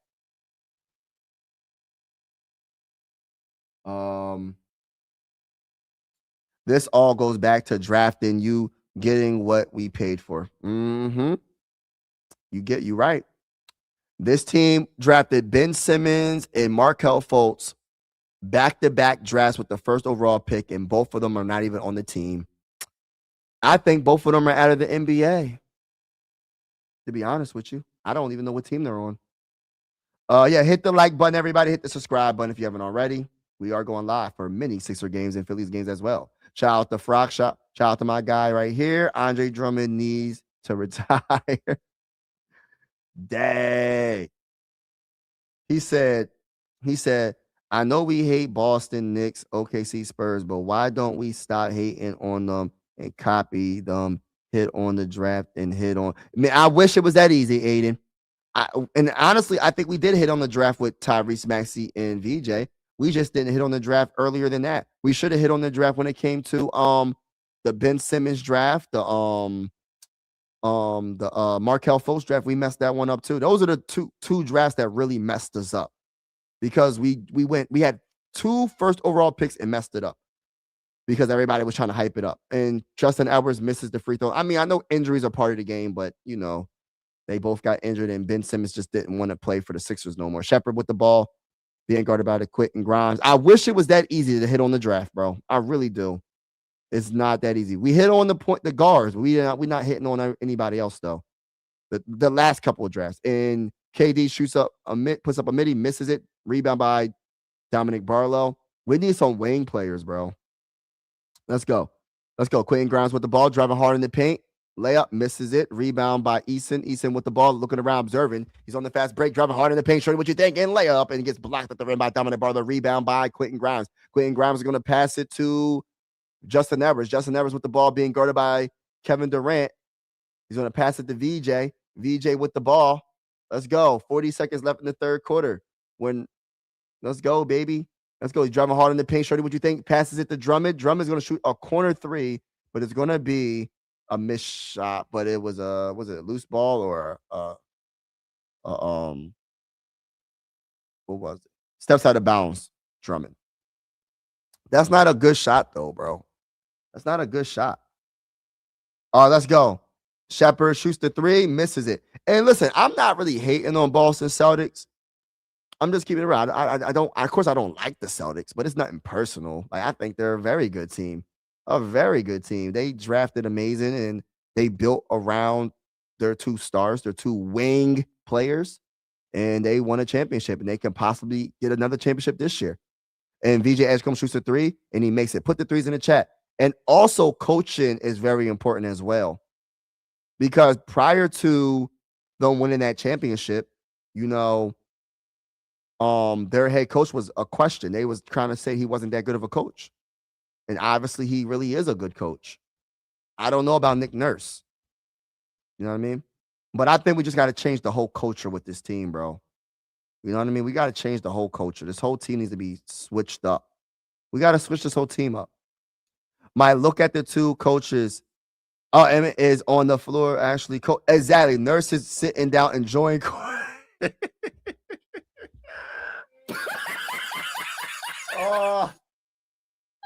Like he on a vacation. He like, man, I'm just ready to coach this team out the playoffs, get them out of the playoffs and the play-in tournament, and listen, so we can go on vacation early. That's what he's thinking. Listen, I'm trying to go on vacation early. Are y'all ready to go on vacation? Just act like y'all really care and just lose. You know what I mean? Exactly, bro. He just chilling, bro. He's just chilling, bro. Would you trade LaMelo Ball? Oh my gosh, would I want LaMelo Ball? Heck yeah. I'll trade anybody on this team for LaMelo Ball. I'll trade anybody on this team for LaMelo Ball. But why would they give up LaMelo Ball? I don't care that he never did anything in the playoffs. I don't care. That man is a baller, bro. He will be perfect in Philly. I would absolutely love him in Philly. You know, before we even talked about LaMelo Ball, I was talking about Luka. Man, listen, bro. Why did the Mavericks trade him to the Lakers, bro? Why didn't the Mavericks call the Sixers up? Hey, listen, Sixers, I'll take your third overall pick. Hey, listen, I like you, VJ, but I'm taking Luka over you, brother, man. Hey, listen, you can have the next couple of first round picks. And if you really want, you can have Paul George as well. Hey, listen, you can have Paul George and 2 to 3 first round picks. You can have them, Mavericks. You can have them. But you go and trade them to the dang on Lakers. But Anthony Davis, I think a first round pick, and Max Christie. That's not enough, bro, because Anthony Davis, he ain't playing. He's not even on the dang on Mavericks anymore. Luckily, they had the first overall pick in that last draft in 2025 NBA draft and drafted Cooper Flag to make up. But my gosh, bro, you should have called the dang on Sixers. You know what I'm saying? You should have called the dang on Sixers. Imagine Luka on this team. Listen, I could dream, ladies and gentlemen. Don't laugh at me in the comments. Do not laugh at me in the comments. Imagine Luka in Philly. I think he would absolutely fall in love with Philly. See, the Lakers got too many dang on championships, y'all. You have to win at least 3 championships to be considered an all-time great in Lakers. When it comes to Lakers, because some of their greats got 5. You know what I'm saying? You got to at least have like 3 or 2 at least. 2 and win it with the Lakers. They're not impressed with anything you do. You have to win a championship, and you have to win multiple. You win one with Philly, bro, you're good. Sengun with the ball. What's he going to do with it? He passes it to Smith. Smith puts up a shot, misses it badly, rebound by Drummond. Sixers are going to try to make a comeback. VJ Edgecombe with the ball, looking around. VJ Edgecombe he's going to pass it to Quentin Grimes, drives to the lane and misses the layup, but he gets fouled. He will go to the free throw line for 2. But yeah, bro, the Lakers should have never had the opportunity to get Luka. I'm not trying to hate on the Lakers. I'm not hating on the Lakers. I'm just being honest with you, bro. Why did they go to the Lakers? Why would you trade Luka, one of the best players in the game, in the Western Conference? You should have put him in the Eastern Conference, bro. You should have gave him to the Sixers, bro. Talking about a secretive deal. What that kind of secretive? Come on, man. That was some bull crap. And then you know the Lakers are like the face of the NBA, like the franchise, like the Celtics and the Lakers, right? So I get it. You want the Lakers have to be good. You mean, especially after the great Kobe Bryant and RIP to Kobe, they had to make sure the Lakers are good. But dang, bro. Sengun gives it to Thompson. Thompson gives it to Smith for a corner 3, and he makes it. So, yeah, we're trying to make a comeback. It is 99-74. Sixers are trying to make this comeback right now. He gives it to VJ Edgecombe. VJ Edgecombe with the ball, looking around, observing. He's going to, what's he going to do? He's being guarded by Josh. Bounce past to Quentin Grimes. Quentin Grimes being guarded by Smith. He's trying to drive right past him. He's going to do a step back, a little midi, and makes it look easy. Nothing but net. Sixers are trying to make a comeback, ladies and gentlemen. Luka got a grade 1 hamstring. Ooh, out until round 2. No. Oh my gosh, that's some bull crap. Oh, bad timing. It's almost as if you should just not play him the last couple of games just because you're already in the playoffs. Like, you just don't play him. Gosh, Lee, that sucks. They don't have enough to get out of probably even the first round because the West is so deep without Luka. Let's go. Thompson with the ball. Bounce past to Sengun. Sengun with the ball. Being guarded by Drummond. Ooh, he's driving on him, and he loses the ball. Good defense by the Sixers, but Thompson steals the ball right back, and somehow Quentin Grimes steals the ball right back. And Quentin Grimes with the ball. He passes it to a Justin Evers for three, and he's going to brick it for chicken. Rebound by Josh. The Sixers are trying to make a comeback, and he gives it to Thompson. Thompson's going to give it to Şengün. Şengün's going to be guarded by Drummond, and he's bricking for chicken. That was the ugliest jump shot I ever seen in my life, probably, by Şengün. I don't know what the heck that was. Quentin Grimes with the ball. Let's make the comeback. Gets a screen by Drummond. Shoots the midi and brick it for chicken. Rebound by Thompson, but it's going to be on the floor foul, and it will be Sixer basketball. My gosh, bro. But yeah, to answer your question, heck yeah. I would take LaMelo Ball in a heartbeat, bro. For real, bro. He's a dog, bro. He's a straight up dog. Tyrese missed it from he misses it from outer space. VJ with the ball, passes it to Drummond. Drummond gives it to VJ. VJ trying to cross up Şengün. He shoots the three, baby, and it makes it. Let's go, baby. Let's go. 78-99. 9 minutes and 30 seconds left in the fourth quarter. We have the Rockets up by 99. Beating the Philadelphia 76ers 99-78. 9 minutes and 22 seconds left in the fourth. Sixers are trying to make the comeback. Thompson trying to cross up Quentin Grimes. And he drives hard in the paint. Shorty, what you think? And gets the layup. No defense right there. And it's 101. 101 Dalmatians. 101 to 78. All right. Is it 110 or is 101 Dalmatians? I forgot what the movie's called. But then we get a layup. Good job by the Sixers. Let's go, baby. 101 to 80. It is a close enough game. We can still come back, ladies and gentlemen. Sixers versus the Rockets. Thompson gives a bounce pass to Şengün. Being guarded by Drummond. Drummond looking around, observing. He's going to pass it to Smith. And Smith is going to get the ball stolen from him by Quentin Grimes. Quentin Grimes on the fast break by himself. Do not miss the shot. He dunks the ball with two hands. And the Sixers are making a comeback. 82 to 101 with 8 minutes and 39 seconds left in the fourth quarter. Let's go, Sixers, baby. What up? What up? What up? I am tired of Tyrese outer space. Yo, I don't know why I started saying outer space, but it's true. He be shooting from outer space. I be feeling like he be thinking he's Steph Curry sometimes. When he shoots that far back, I'm like, bro, you can shoot the three, bro. I get it, but you're not Steph Curry. You're not Klay Thompson. You're not Ray Allen. You're not Reggie Miller. You're not these dudes. Let's just talk about Steph Curry. Steph Curry's the best shooter of all time, in my honest opinion. There's nobody like Steph Curry. So you're not Steph Curry. So please, why are you shooting from the dang on logo? Like he's like a couple of feet from the logo. I'm like, bro, what are you doing, bro?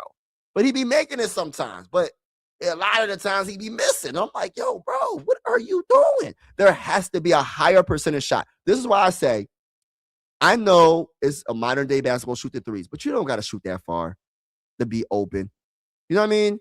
Or you could shoot a higher percentage shot. At this point, we just need a bucket, bro. We need a bucket. But yeah, bro, them outer space shots be getting them on theirs too, though. Yeah, bro. I get it, bro. I get the frustration. Score, please. He said, yeah, doesn't need to coach now. His guys know what to do. Facts, bro. Facts. Tyrese needs to get in the paint, hit the mid-range shots, but you don't always need that outer space three. Hey, listen, that's what he like doing, bro. I think it's because he's trying to get open, you know, and he is 6'2", you know. So he's like, all right, if I can, they're not going to want to guard me this far out. So, you know, I think that's part of strategy, but he can make it, but it's like, come on, bro. Boston versus Knicks game tied at 101. That's crazy, bro. That's crazy. And the game's tied. And guess who has 101? The Rockets have 101 in this game. That's crazy work. Is that a sign, y'all? That's a good game. Yeah, that's a real good game. I should have probably did a play-by-play for that game, to be honest with you. But I'm a Sixer fan, so I can't do it right now. But I really should have probably did a play-by-play for that game. Look, my Lakers got a future 3-and-D. Therio, 6'9", 220, 240 pounds, athletic guy, great rebounder, just very raw right now. Yeah. He gonna learn from the best, though. And that's LeBron James. You're going to learn from the best. I don't know how many years LeBron James has left, but that's a good team to be on if you're trying to learn how to be a great player. Learn from LeBron. Johnson, all guys from Michigan. Murray, better draft one. Yeah. We'll see. We'll see. Hey, teacher. Yeah, we going to definitely do some research on these players, bro. Definitely. We need a wing. If we don't draft a wing, bro, we're cooked. He better not draft another guard. All right, let's go. He's going to inbound the ball to Thompson. Thompson's going to do, what's he going to do? He's going to cut the double team. What's he going to do? Thompson versus Dominic Barlow, and the triple team comes, and he's going to pass out the triple team, and it's going to be a foul. Sixers are trying to do some defense right now. Bro, we know what Luka can do in the playoffs. Best player in the league. Yeah, I don't know about best player in the league, but I like Luka. I don't know about best player in the league now, but he's a very good player. I don't know about that. I give him a very good player. He's a great player. He's not even a good player. He's a great player. Let me just rephrase it. He's not good. He's great. But I don't know about the best player in the league. And in the playoffs, he has some shortcomings, but it's hard to win. He has some shortcomings with the Mavericks, I would say. We'll see what he does with the Lakers. Let's go. VJ Ashcombe with the ball, gives it to Justin Edwards. Justin Edwards driving hard in the paint, and he gets the freaking layup. But I like Luka, man. Like, it's a shame that this is probably like one of his best years of his career, and he's like hurt. Sucks. Eason with the ball, going to give it to Smith. He's going to pass it to Şengün. Şengün's going to give it to Thompson. And I'm mad at Luka. Luka should have said, I want to go to Philly. Shepard's going to give the ball to Thompson. Thompson with the ball. That's what Luka should have did. He should have said, I want to go to Philly. I don't want to go to LA. I don't want to play with LeBron James. I'd rather play with Joel Embiid. That's what he should have said. And I'm disappointed in Luka. And Luka, you're wrong for that. Sorry, no, it wasn't his fault. He just went to the Lakers because they traded him to the Lakers. Who's going to say no to the Lakers? You know what I mean? The most glorified franchise probably in the NBA. You know what I mean? All right, let's go. Shepard with the ball. What's he going to do? He's driving hard in the paint. Layup. Missed it. Rebound by Dominic Barlow.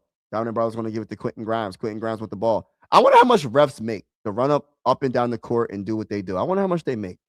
Let's go. Quentin Grimes driving hard in the paint. Layup off the backboard. Misses it, but the putback by Dominic Barlow. And it will be 86-101. 7 minutes and 20 seconds left in the fourth quarter. Sixers are trying to make a comeback against the Houston Rockets. They've been stuck at 101 for a while now. And the Sixers are trying to make a late comeback. Shepard. Sixers is trying to make a late comeback. Şengün with the ball. Alley oop to Thompson. Deflected by VJ. And it goes out of bounds and it still would be Rockets ball. Don't at me, y'all. Don't at me. Do not at me, bro.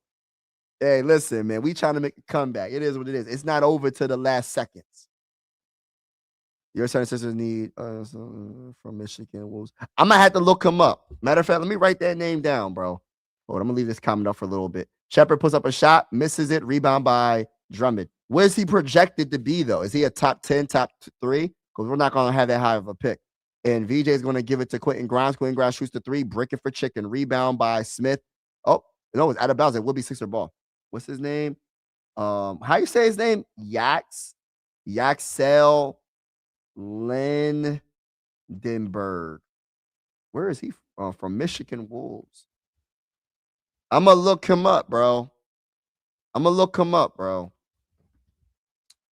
Oh, man, it's crazy, bro. Nick Nurse is absolutely not. He's not a good coach. Oh, my gosh. Oh, my God. Oh, he puts up a shot, misses it. Quentin Grimes, he will go to the free throw line for 2. Oh, my gosh, bro. This is crazy work, bro. I can't believe this, man. And look, I said to myself, I'm going to go live for this game because, like, but I'm missing some comments. I'm sorry, y'all. Hold on. I'm trying to not miss none of y'all comments, but I'm a little bit higher there. Read that. I'm trying to catch up in the comments, y'all. I read that comment. Anthony Davis with Trae Young. Oh my gosh. It is what it is, bro. It is what it is. It didn't work out. Celtics are better than Lakers. Celtics get more rings. Hey, listen. It don't even matter. Let me tell you why it don't matter to me. Respectfully, I'm not coming at the Lakers or the Celtics. I'm a Sixers fan. We trying to get on y'all level. I don't even care who better. Y'all got a lot. They got both franchises have the most rings in the NBA. I don't know who got more. I think the Celtics probably do got more. but the Lakers got more like modern day rings. If you know what I mean, like they have more like. I'm not taking none away from the Celtics back in the day with Bill Russell and all that. I'm not taking none away from them. I'm just saying like modern day rings that the Lakers got more, but Celtics. I mean, I know they won with the Paul Pierce and the big four with Rondo and Kevin Garnett and the guys. And I know they also won lately with Jason Tatum and Jaylen Brown. But other than that, they haven't been really winning that much. You know what I mean? Like Lakers, they've been dominating. Like when you go from Kobe Bryant, RIP, to one of the GOATs to in Shaq, right? And then you go from Kobe to Paul Gasol, he wins another couple of rings. And then you win another ring with LeBron James. It's like modern day, like it's like recent kind of, you know what I mean? And then you go to my team. I'm a Sixer fan, you know. We haven't won since when was the last time we won, y'all? 1983. The Sixers ain't won a championship since 1983. What year are we on right now, y'all? What year is it now? 2026? Oh my gosh. It's been they haven't won a ring way longer than I've been alive. Not way longer, but longer than I've been alive, right? When they won their last ring, I wasn't alive. You get what I'm saying? Like it's bad, bro. It's bad, bro. Like this is why I feel salty about the dang on I can't be mad at the Lakers. I'm salty about the Mavericks. So every time we go against the Mavericks from this point on, I'm gonna feel some type of way because y'all could have traded Luka to the Sixers, and I'm gonna keep on saying it. I feel some type of way because the Mavericks had no business trading Luka to the dang on Lakers when you should have traded him to the Eastern Conference team, and it should have been the Sixers. Give the Sixers a chance, man. You could have had Tyrese Maxey if you wanted. You could have had anybody you wanted, plus first round picks. But you go to the dang on Lakers. So you're telling me you want Anthony Davis and a first round pick and Max Christie over Tyrese Maxey in the third overall, or not third overall pick, well, a future pick or whatever? Like, come on, bro. I'm not saying that Tyrese Maxey is a greater player than Anthony Davis when Anthony Davis is healthy, because Anthony Davis is going to probably be in the Hall of Fame when he retires. But Anthony Davis ain't been healthy in the last few years. And I'm just being honest. Like, come on. Like, Mavericks get on my nerves, bro. Like, I got beef with the Mavericks right now. Dude, Zach LaVine and Paul George would be nice duo. Nah, because Zach LaVine be getting hurt and Paul George be getting hurt. I like Zach LaVine prior to his injuries that he been getting recently. And Paul George, I'm not feeling Paul George. I don't know how many points he got, but he tripping right now, bro. Knicks beat Boston 112 to 106. Your buddy Josh Hart had 20. Oh my gosh, bro. Can't stand that guy. VJ Edgecombe shoots the midi and does not get the bounce. Rebound by KD. So the Sixers are trying to make a comeback. It's 101 to 88 with 6 minutes and 14 seconds left in the fourth quarter. Thompson with the ball being guarded by Quentin Grimes. Thompson, what you going to do? He gives it to KD. KD being guarded by Dominic. Oh my gosh, he crosses up Dominic. He gives it to Josh. Josh gives it to Thompson for 3. Misses it. Rebound by Dominic Barlow. Oh my gosh, man. He crossed them up. And VJ Edgecombe with the ball gives it to Drummond in the paint. Dunks the ball. So it is 90. I repeat, 90 to 101, y'all. We are about to win this game, y'all. We're about to win this game, y'all. Let's go. Thompson with the ball. What's he going to do with it? He gives it to KD. KD, you ain't about nothing, bro. KD, you might be one of the greatest players of all time, but we're going to destroy you, bro. Let's go. He passes it. He passes it to Eason and he shoots the 3. Bricking. Rebound by Thompson. Gets blocked at the rim by Drummond. Let's go. We got to score again. Can we hit a 3? Can we hit a 3? Can we just get something? Just get something. And there's going to be a foul. Oh, my gosh. The Sixers might come back, y'all. The Sixers are making a comeback. We've been stuck at 101 for the longest, y'all. We've been stuck at 101 for the longest, y'all. That's crazy. Why every time I watch your Sixers play by play, they end up losing? Nah, it's not true, bro. It's not true, bro. It's not true, bro. Quentin Grimes shoots the midi and makes it 92 to 1. It's not you, bro. I'm not going to put that on you. It's the Sixers, bro. It's the Sixers. Big task in the building. Big Task in the building. What's up, Big Task? Big Task in the building. And the Sixers steal the ball, gives it to Downey Barlow, gives it back to Downey Barlow with the pass, and Justin Evers gets the let's go. The Sixers are coming back. The Sixers 94-101. Sixers are coming back, baby. The Sixers are coming back. The Sixers are gonna win this game, y'all. I told you they're gonna make a comeback. Well, we ain't worrying about none of that you talking, bro. We ain't worrying about none of that you talking about. Has been hurt all season, unfortunately. Yeah, them injuries, man. I'm so irritated by the playoffs right now. I'm irritated because my guy Joel Embiid hurt, and now I'm irritated about the West because I wanted to see the Lakers do something. I don't think the Lakers are going to do anything now without Luka. Like I love LeBron. I love some of their players they got on their team, but you're not winning without Luka, bro. Like you losing your best player, bro. You're losing your best player. Can the Lakers get past the first round? Like for real. I love my Michigan Wolverines. I'm so happy we finally won our second natty. Let's get it, baby. I'm happy for y'all too. He played against the best team in the NBA, the Thunder, and scored 10 points, a few rebounds, 1.5 from threes. That's the big thing. If he shoots ball, he's going to be a massive asset for the Lakers. Yeah. The only issue, bro, and I love what you're saying. I like that you know about this player because I'm gonna be honest with you, I don't really know too much about him. I'm gonna have to look him up myself. But the players that you name that you least like those players that you like, the player that you're talking about, he might mess around and be a very, very, very good role player for the Lakers next year. Or probably, I'm not sure if he comes. Oh, he hits a three. Oh my gosh. KD hits a three at a time. So it's back to a 10-point game. Hold on, y'all. I gotta pay attention. I gotta pay attention to what's going on. VJ Ashcombe with the ball, looking around, observe it, being guarded by Thompson. He's gonna give it to Quentin Grimes. Quentin Grimes with the ball. What's he gonna do with it? Let's go. Quentin Grimes gonna shoot the three. Misses it. Oh, we needed that. Şengün with the rebound. Gives it to Thompson. Oh my gosh. Let's come back, baby. Can we make a comeback, y'all? Let's go. What's he gonna do? What's he gonna do? KD with the ball being guarded by Dominic Barlow. Gets a screen by Şengün. KD, what you gonna do with it? You ain't about nothing. KD, you're not that good anymore. KD, you're not that good. Bounce pass to Josh. He shoots a corner three.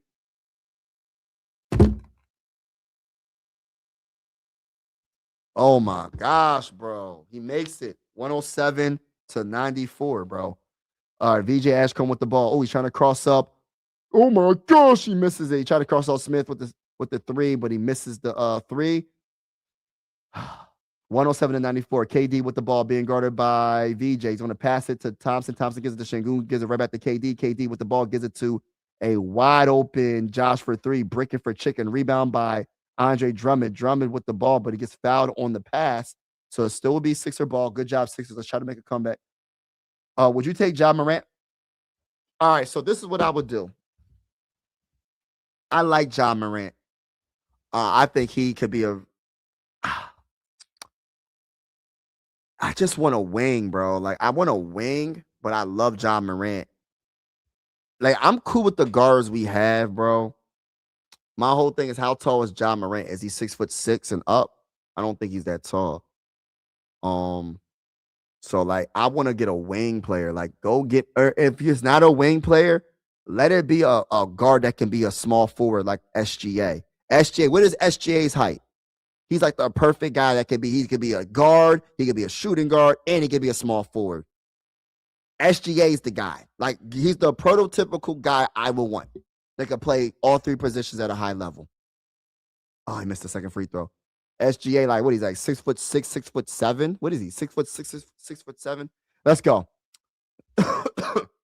Kevin Durant with the ball. He passes it to Şengün. Şengün's going to give it to Josh for three. Bricking for chicken. Rebound by, oh my gosh, by the Rockets. Get the rebound. Get the steal, VJ. VJ with the steal. He gives it to Ty. Ty's driving hard in the paint, and he gets the layup off the backboard and one freaking baby. Freaking baby. We can make it a 9-point game, y'all. We can make it a 9-point game, bro. SJ and Wamba is the best players in the league. They're definitely some of the best. I'll say this. Luka's definitely up there, though. The only thing I knock with Luka, this is the only thing. His defense isn't. He doesn't play both ends at a like he plays the offense at the highest level you can probably play, right? But defense is not the best. I'm not gonna say it's the worst, but it's not the best, bro. So I always give the edge for two-way players. Two-way players for me, meaning they play elite offense and defense. I give them a slight edge, but Luka does so much offensively that it kind of makes up for some of the deficiencies of his when it comes to his defense. And a 3 by Smithy breaking it for chicken from the corner, and VJ Edgecombe with the ball. What's he gonna do? He passes it to Barlow. Barlow gets it Quentin Grimes. Quentin Grimes trying to cross up ball. He's gonna do a step back, baby. Oh, it goes in and goes out. Dang, bro. We needed that. We needed that so freaking bad. So 98 to 107. All right, timeout by the Rockets. Well, we about to come back, y'all. But yeah, definitely SGA. I think, you know who I think is the best? All right, we could say SGA if you want to. I think, in my opinion, this is just my opinion. Everybody's entitled to their own opinion. So if my homie thinks that Luka's the best in the game, he can have that opinion. That's his opinion. I think Victor Wembanyama is probably the best player in the NBA. Just my opinion. You know what I mean? Let's go. Thompson with the ball. He stops the dribble, puts up the midi, misses it, and Tyrese Maxey with the rebound. All right, let's go. I'm going to read this comment shortly. All right, let's go. Tyrese Maxey with the ball. He gives it to VJ. VJ driving hard in the paint. Reverse layup, and he gets the bucket. How did he get that? That's a hard layup. So it's 100 to 107. It's enough time to come back, y'all. Let's go. Rockets versus Sixers. Can we win this game, y'all? Kevin Durant with the ball being guarded by Dominic Barlow. 22-6 run in the fourth quarter. Let's go, baby. And KD gets fouled. 22-6 run. We're coming back. We're dominating this fourth quarter. So this fourth quarter, we're winning 27 to 11. We're coming back, y'all. Let's go. 150. We have enough time. We just need KD to brick one of these free throws. And he does. He bricks one of the free throws.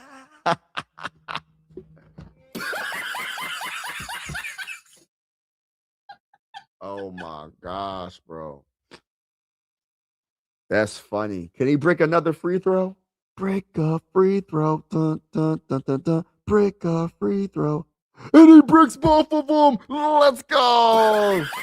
Let's go. 107 to 100. Let's go. Tyrese Maxey with the ball, looking around, observing. Gets a screen by Andre Drummond. He passes to VJ Edgecombe. VJ Edgecombe being guarded by KD. He's trying to cook KD. He's driving step back midi, and he makes it look easy. It's a 5-point game with 1 minute in. 35 seconds left in the game. So they're going to try to wind some of that time down. Josh with the ball being guarded by Tyrese Maxey. Josh with the ball. What's he going to do with it? He's going to pass it to KD. KD looking around, observing. 21 points for VJ Edgecombe. 8 assists for VJ Edgecombe. 7 and 16 from the field. And KD's going to pass it to Şengün. Şengün's going hard in the paint. He's going to give it to KD for a wide open 3. And he makes it. The one guy you don't leave open is Kevin Durant. Okay? I just want to let the Sixers know that. Out of every player on this team, I don't care that he's 30 in his high 30s or whatever. He's still the best player on this team. And you leave him open? Of all the players, you don't leave Kevin Durant open. But I love the effort from the Sixers. They're probably going to most likely lose this game still. But still, though, the effort in the fourth quarter was impressive. I shall say the least. I mean, it was very impressive. But shout out to everybody that's in the building. Appreciate everybody that's rocking with your boy. Can we get George in need 3 more points for 300? Yeah, man. I hope you get it, bro. When SJ or Wemby scores 60 or 70, call me. It's not all about that though, bro. It's about the overall game because you can score 70 and still not be able to win when it counts. You know what I mean?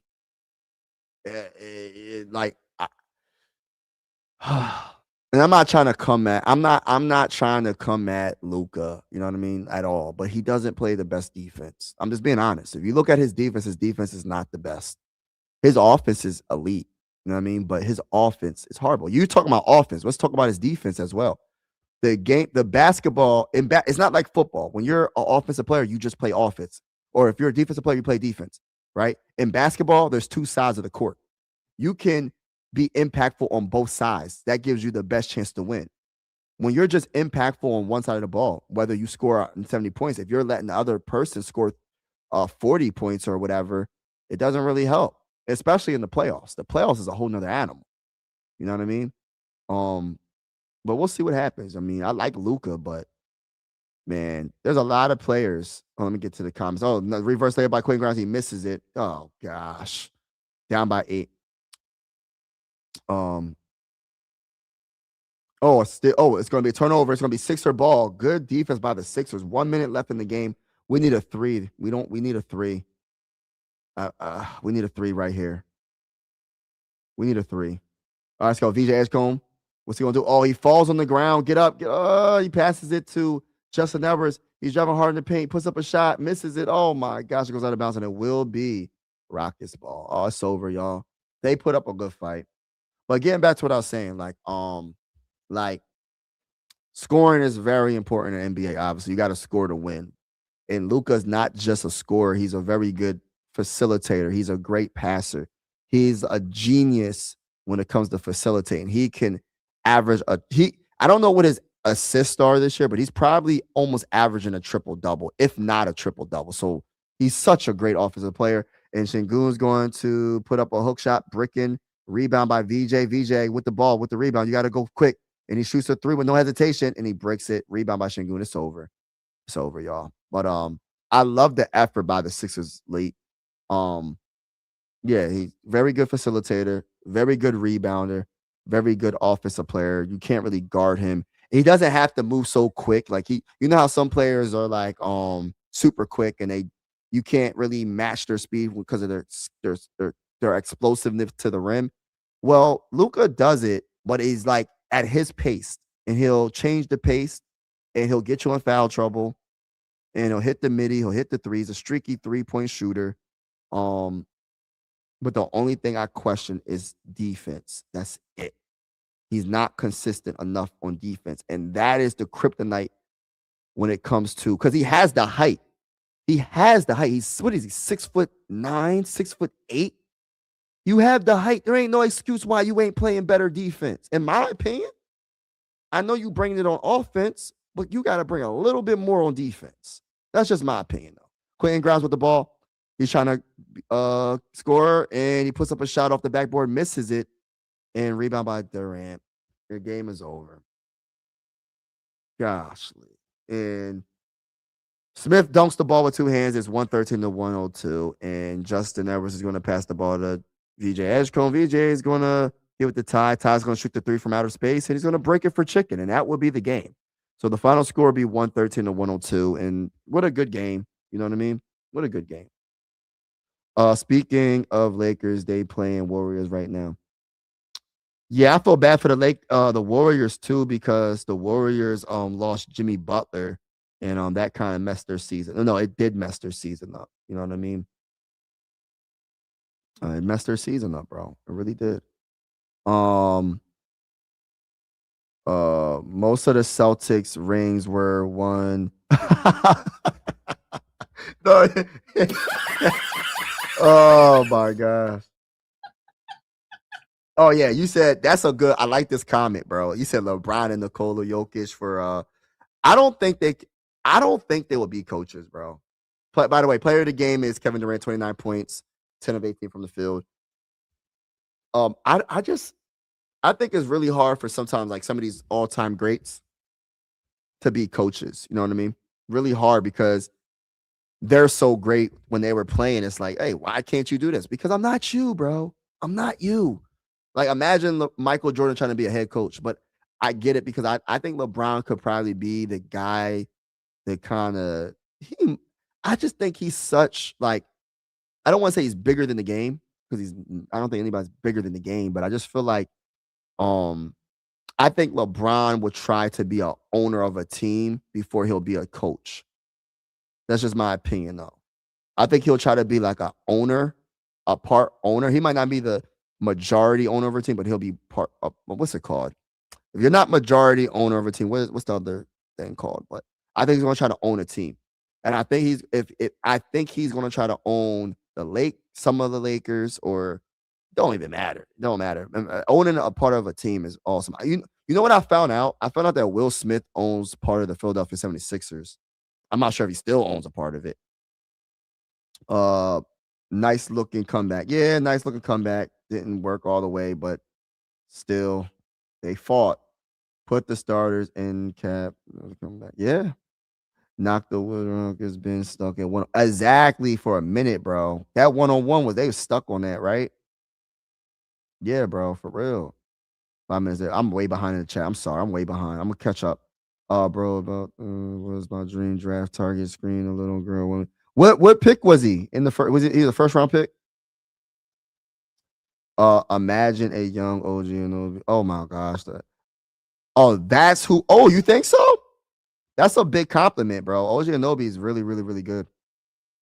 I can't stand the Knicks, but they're really good. But he's really good. 107. Yeah, bro.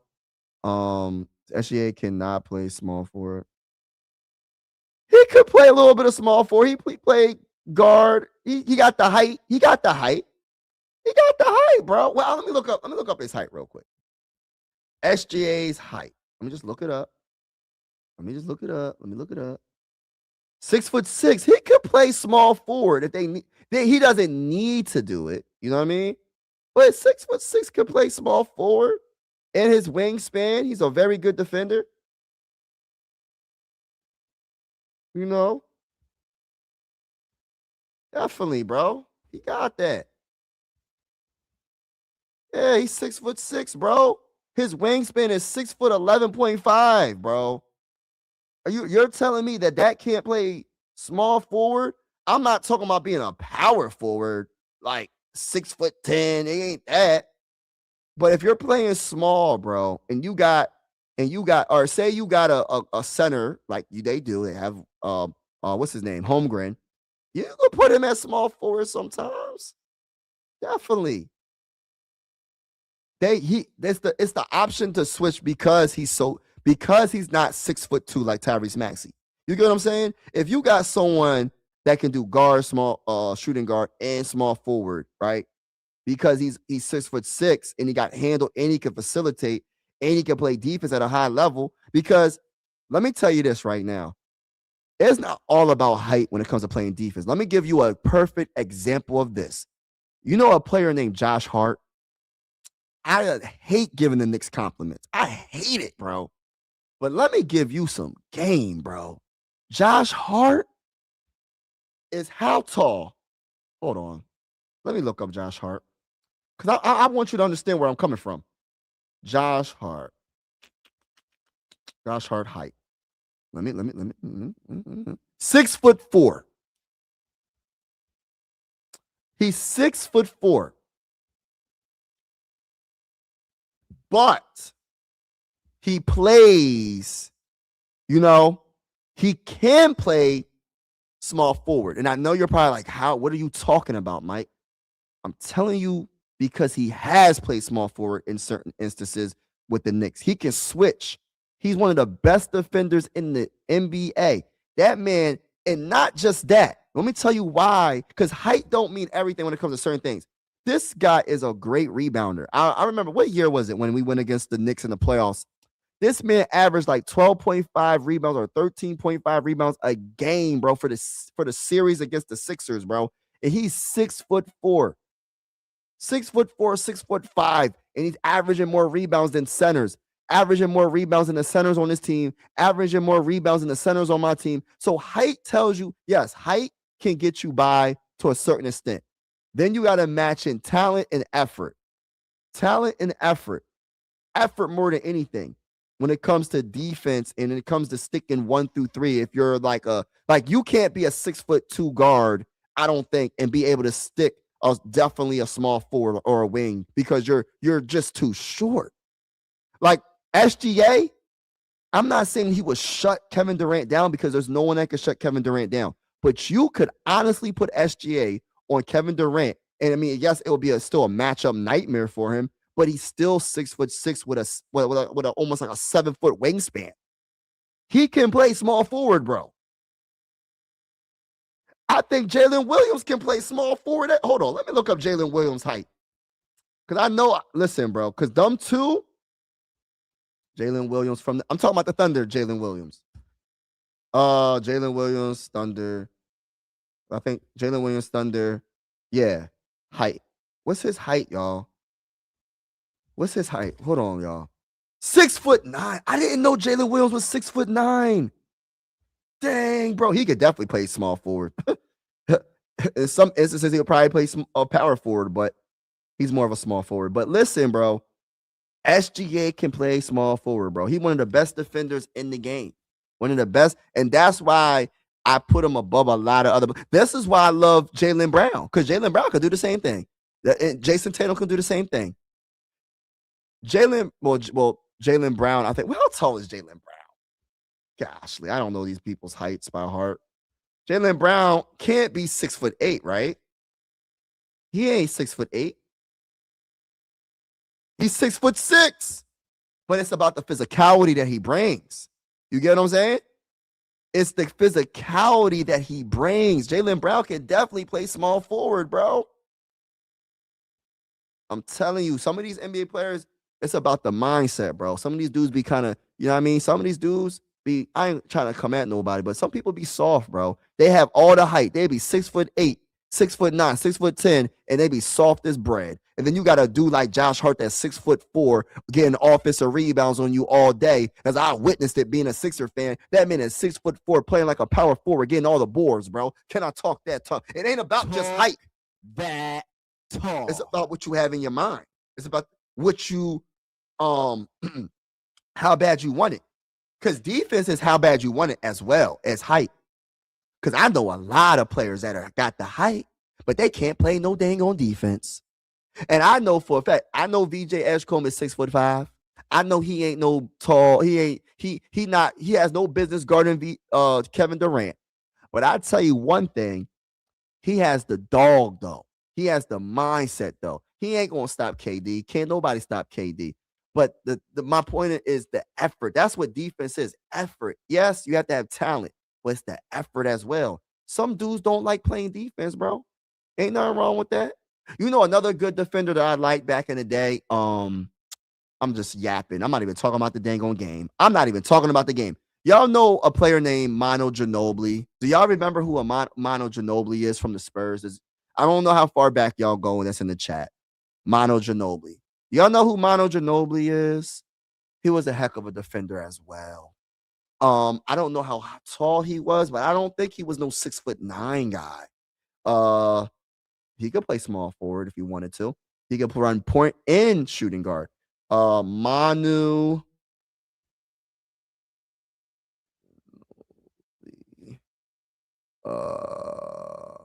Height. He was 6'6", and he played small. Yo, Pop had this man on. He had him everywhere, bro. Only position I don't think Pop put him at was center. This man played every position, bro. He's 6'6". It's the mindset thing, bro.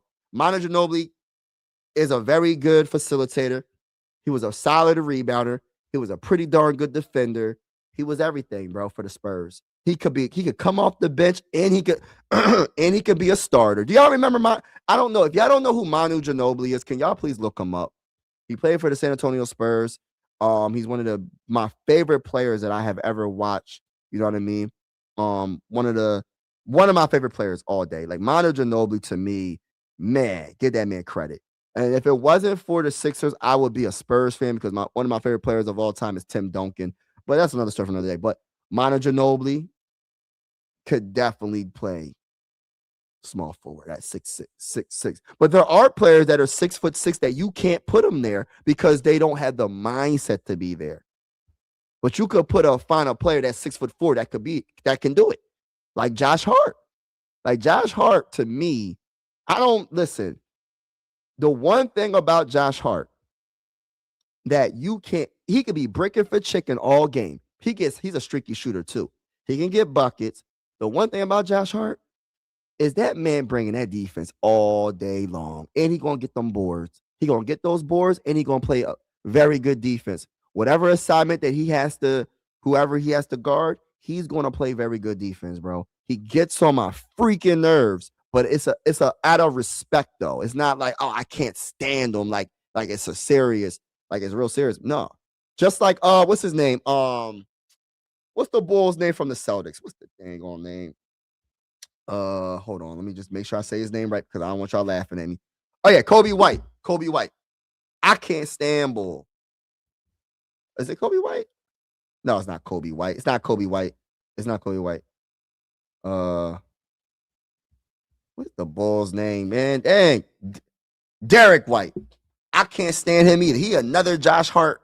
I like Josh Hart a little bit better than him, but Derek White get on my nerves as well. He one of them hustle players that be just doing everything, bro. He does everything, bro. He does everything. You know what I mean? But I'm just yapping.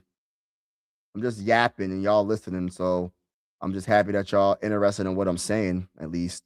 Eshe ain't no great defender. Yes, he is. He's a good defender. Well, I mean, respectfully, I disagree with that. But no matter what, he's a good defender, though. He might not be great to you, but he's definitely a good defender.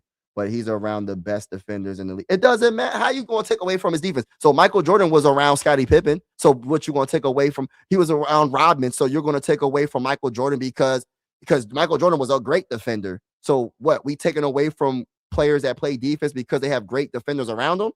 Come on, bro. Stop the cap, bro. That's not how basketball works, bro. Because it's a team. It is a team sport, but it's a lot of one-on-one as well. And you can never tell me with a straight face that Michael Jordan was not a good defender because he had great defensive players around him. Let's keep it real, bro. Stop that. That's just that. Come on, man. Stop the cap with that, bro. Come on. So just because he had great players around him that can play defense, that means that he's not a great defender. Can you believe Seattle Supersonics are coming back? Oh man, that's crazy. They are? Yes, Manu Ginobili can play everything. I love Manu Ginobili, bro. Manu Ginobili was a special player. Special player. Was 5'3". But yeah. Yeah, man. 5'3". But yeah, man. But all I'm saying is this, man. Like a lot of these players, they can play multiple positions. They're versatile. You do have the short players that can only play shooting guard or possibly just point guard. But a lot of these guards are not just average height guards no more, bro. A lot of these dudes is tall. Like I said, SGA 6'6", bro. Jalen Williams can play guard as well. He's 6'9".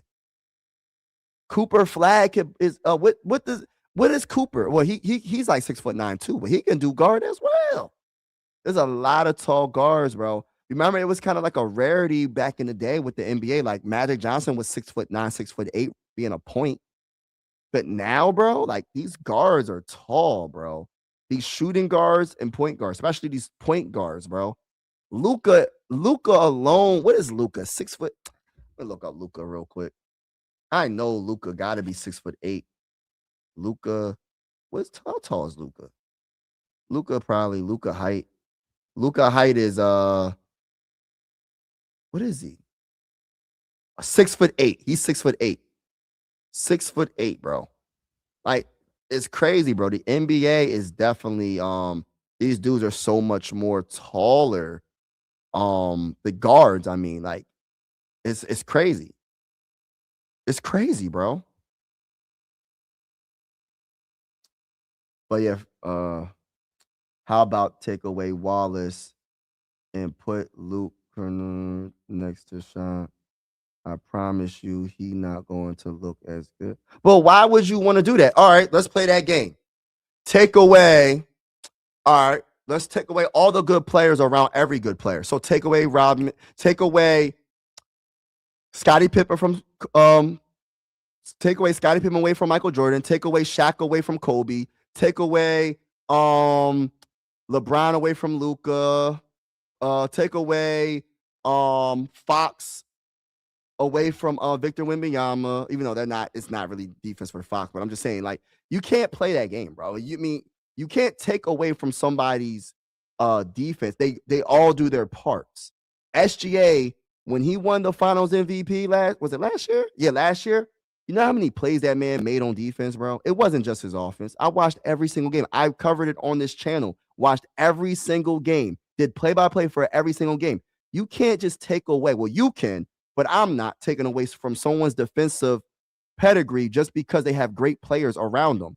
So that means you got to take away from every player. You got to take away from Michael Jordan, Scott. You got to take away Scottie Pippen. So you take away Scottie Pippen. What? You think Michael Jordan's going to still be a good defensive player? He still will be. He might not be. It's going to be more. He's still going to be a good defensive player. That's not going to take away from how good of a defender he is. It just takes away from the team as a whole. Yes, there are players. They feed off other players, and they all feed off of each other. But you can't take away Scottie Pippen from Michael Jordan and just say, oh, Michael Jordan he's really a good defender because Scottie Pippen was such a good, Scottie Pippen is probably in a lot of people's eyes, the better defender than Michael Jordan. But Michael Jordan was a heck of a defender. All right, let's take away D-Wade. All right, when D-Wade won his second and third championship, I think he got 3 championships. He played with LeBron James. You know how many, like LeBron was very good, like with the Heat, like his defense and his offense, right? But what we're going to take away from D-Wade's defense because he had LeBron James? What we're going to take away from Kobe because they had Shaq? You know how good Shaq was back in the day? You know how good Kobe's defense was? So we just going to take away we're going to take away some credit from players just because they have great defenders on their team. All right, let's play that game. Let's talk about the NFL. So let's play that game. So let's name a good wide receiver and a good quarterback. All right, so Jerry Rice, Joe Montana. So Joe Montana isn't a great quarterback, or he's not really that good of a quarterback.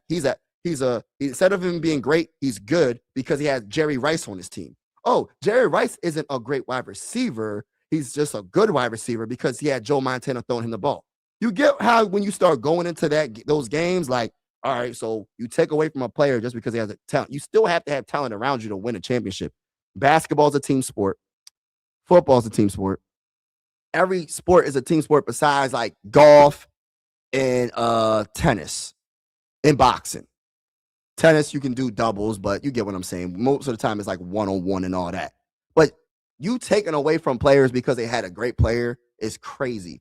It's kind of, I don't want to say it's like hating, but it's like, what is the real deal? What is the real deal?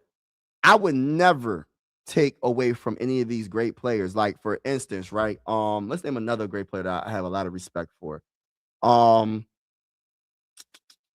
Who's a very good defender? Okay, let's go with this right here. Do you know a player named Richard Hamilton? Do you know a player named Richard Hamilton? Do you know a player named Tayshaun Prince? You know they have a player named Ben Wallace behind him, right? So you're telling me Tayshaun Prince? Let's talk about Tayshaun Prince. Let's not even talk about Richard Hamilton.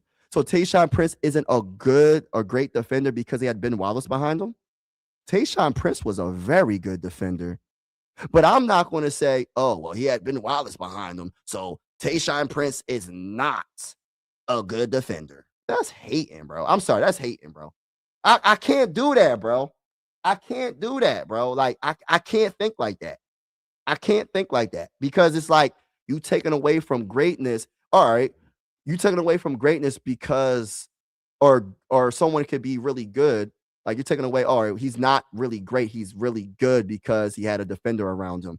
You can do that with every great defender, honestly. You can honestly be like, all right, every great defender has somebody that was good around him. So that means he's not a great defender. He's just a good defender. What you going to say Ben Wallace isn't a great defender? That's a bunch of bull crap because he had Rasheed Wallace next to him. Rasheed Wallace was a good defender as well. Oh, so we going to take away from Rasheed Wallace because he had Ben Wallace? Like, bro, that's just crazy talk, bro. It's just crazy talk. I'm not going to take away from Ben Wallace because he had Rasheed Wallace next to him. I'm not taking away from Tayshaun Prince because he had Ben Wallace with him. Come on, bro. That's cat. Better on the matters without Kobe. Yeah, he was, but I guarantee you if Kobe was with the Magic, he would be better with the Magic. Kobe made everybody better. Kobe was that guy. But Shaq with the Magic was amazing. NFL, NBA, different sports, that's a different debate. Man, come on, bro. But you get what I'm saying, bro. You know what I mean by that, bro. You know exactly what I mean. It's the same debate, but it's different sports. My point is, you can't not. You get it. You're intelligent to understand what I'm saying. I know you're intelligent enough to understand what I'm saying. What my point is, you cannot take from one player just because another player next to him is good. That is all I'm making. That's my point. It's not about the two different sports, but I was just saying, just bringing up more sports so I can try to get you to understand where I'm coming from. But obviously, you just taking it to somewhere else. Oh, well, it's two different sports. That's a different debate. No, it's the same debate. You just don't want to understand it because you're not making any valid points. And I didn't say take away from Chet or Wallace is a bench player, by the way. And I didn't say take away and Wallace is a bench player. Who you talking? What Wallace are you talking about?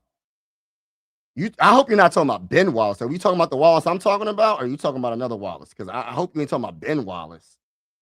I don't know if you know who I'm talking about. Ben Wallace was not a bench player. If we're talking about the same one, I hope we're talking about. I'm talking about Ben Wallace, not. Are you talking about another? You must be talking about another Wallace. You can't be talking about Ben Wallace. Hakeem Olajuwon. Yes, great player all around.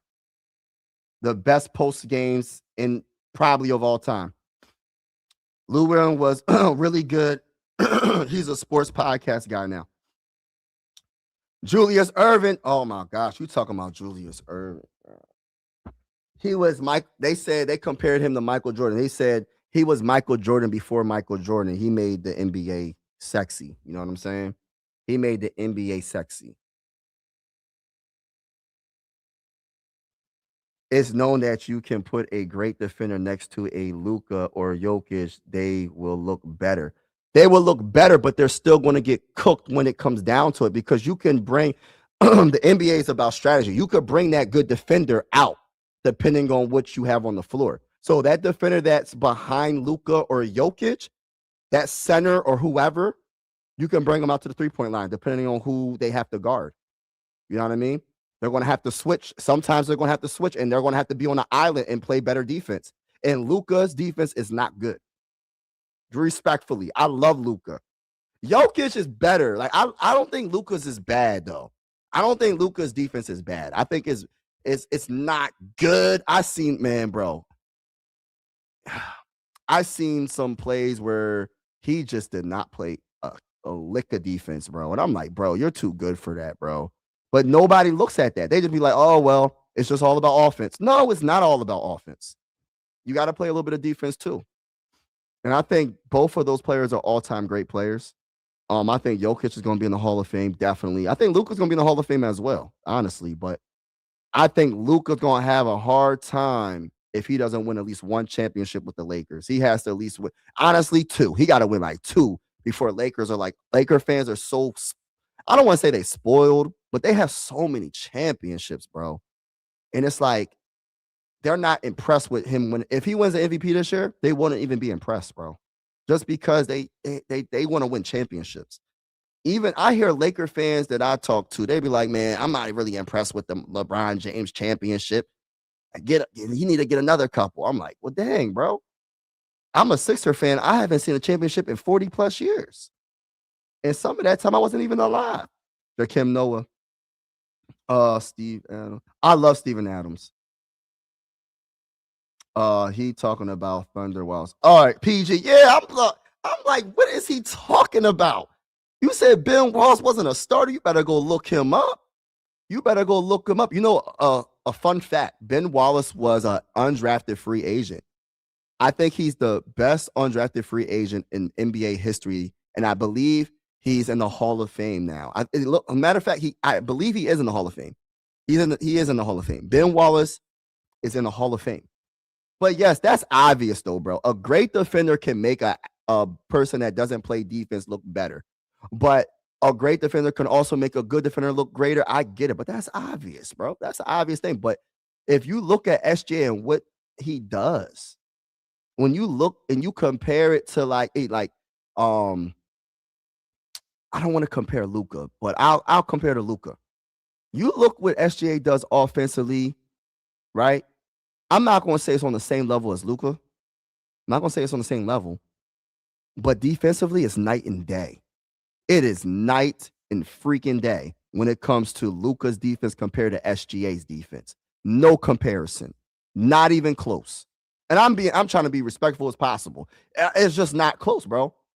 Like I was watching him with the Mavericks when I love what he does, but offensively, bro, he would like move out the way of defenders. I'm like, bro, you're 6'9", bro. You're 6'9". You can do so much more. I think this year he probably played a little bit better on defense overall, but he's 6'9", bro. It's an effort thing. It's just what he likes to do is offense, and it's fine. But you got to put a little bit more effort on defense, especially in the Western Conference, because guess what?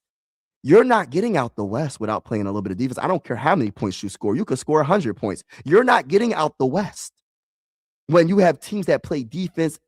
When you have teams that play elite defense, they have numerous players that play elite defense, and their best player is one of the top defensive players on their team. For instance, SGA. You got other defensive players like Jalen Williams. You got Holmgren. You got a lot of defensive players on their team. Then you got the Spurs, Victor Wembanyama. Oh my gosh. You see what Victor Wembanyama been doing this year? Defensively, he might be the defensive honestly, he should probably be the defensive player of the year and the MVP. That's how good Victor Wembanyama's been playing. Victor Wembanyama's been on another level. You know what I mean? He's been on another level. I hope he wins the MVP because that young man, oh my gosh, bro. When you talk about a dude that played, because people be like, oh, he's so tall. Listen, bro, just because you're tall doesn't mean you can play defense. I've seen plenty of tall players that can't play no defense, bro. I see players that are 7 foot. What's the one bull from the Sixers back in the day, bro? Super tall. He was like 7'6" or something, 7'4". That man couldn't play a lick of defense, bro. 7 foot something, bro. It was crazy. So that's the height helps you, but it doesn't mean. I was talking about Ben Wallace. I said you can't take away from his defense. I was talking about the Pistons. I was talking about Tayshaun Prince. I was talking about Richard Hamilton, but I went to Tayshaun Prince. I said you can't take away from Tayshaun Prince. He was a very good defender because you had Ben Wallace behind him. You can't take away defense. You can't take away how good Ben Wallace was. I'm talking about the Pistons Ben Wallace. You can't take away from him because you had Rasheed Wallace with him as well. Y'all know, do you know who Rasheed Wallace is? He's from Philly, by the way. Shout out to Philly. You know what I'm saying?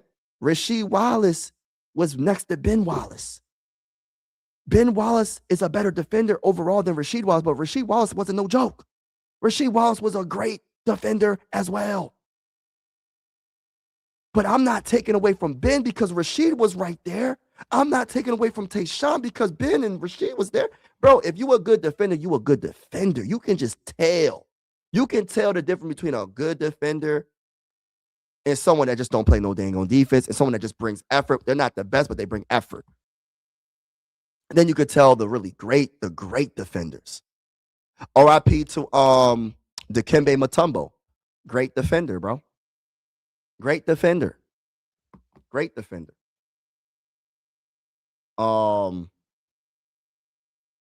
of like Ja Morant can dunk on Wemby. Crazy stuff happens. Yeah. Crazy stuff does happen. Luka is an average. I don't know about average, bro. I think you're being really, really, really nice when you say average. And I'm trying to be nice about it because I love Luka, bro.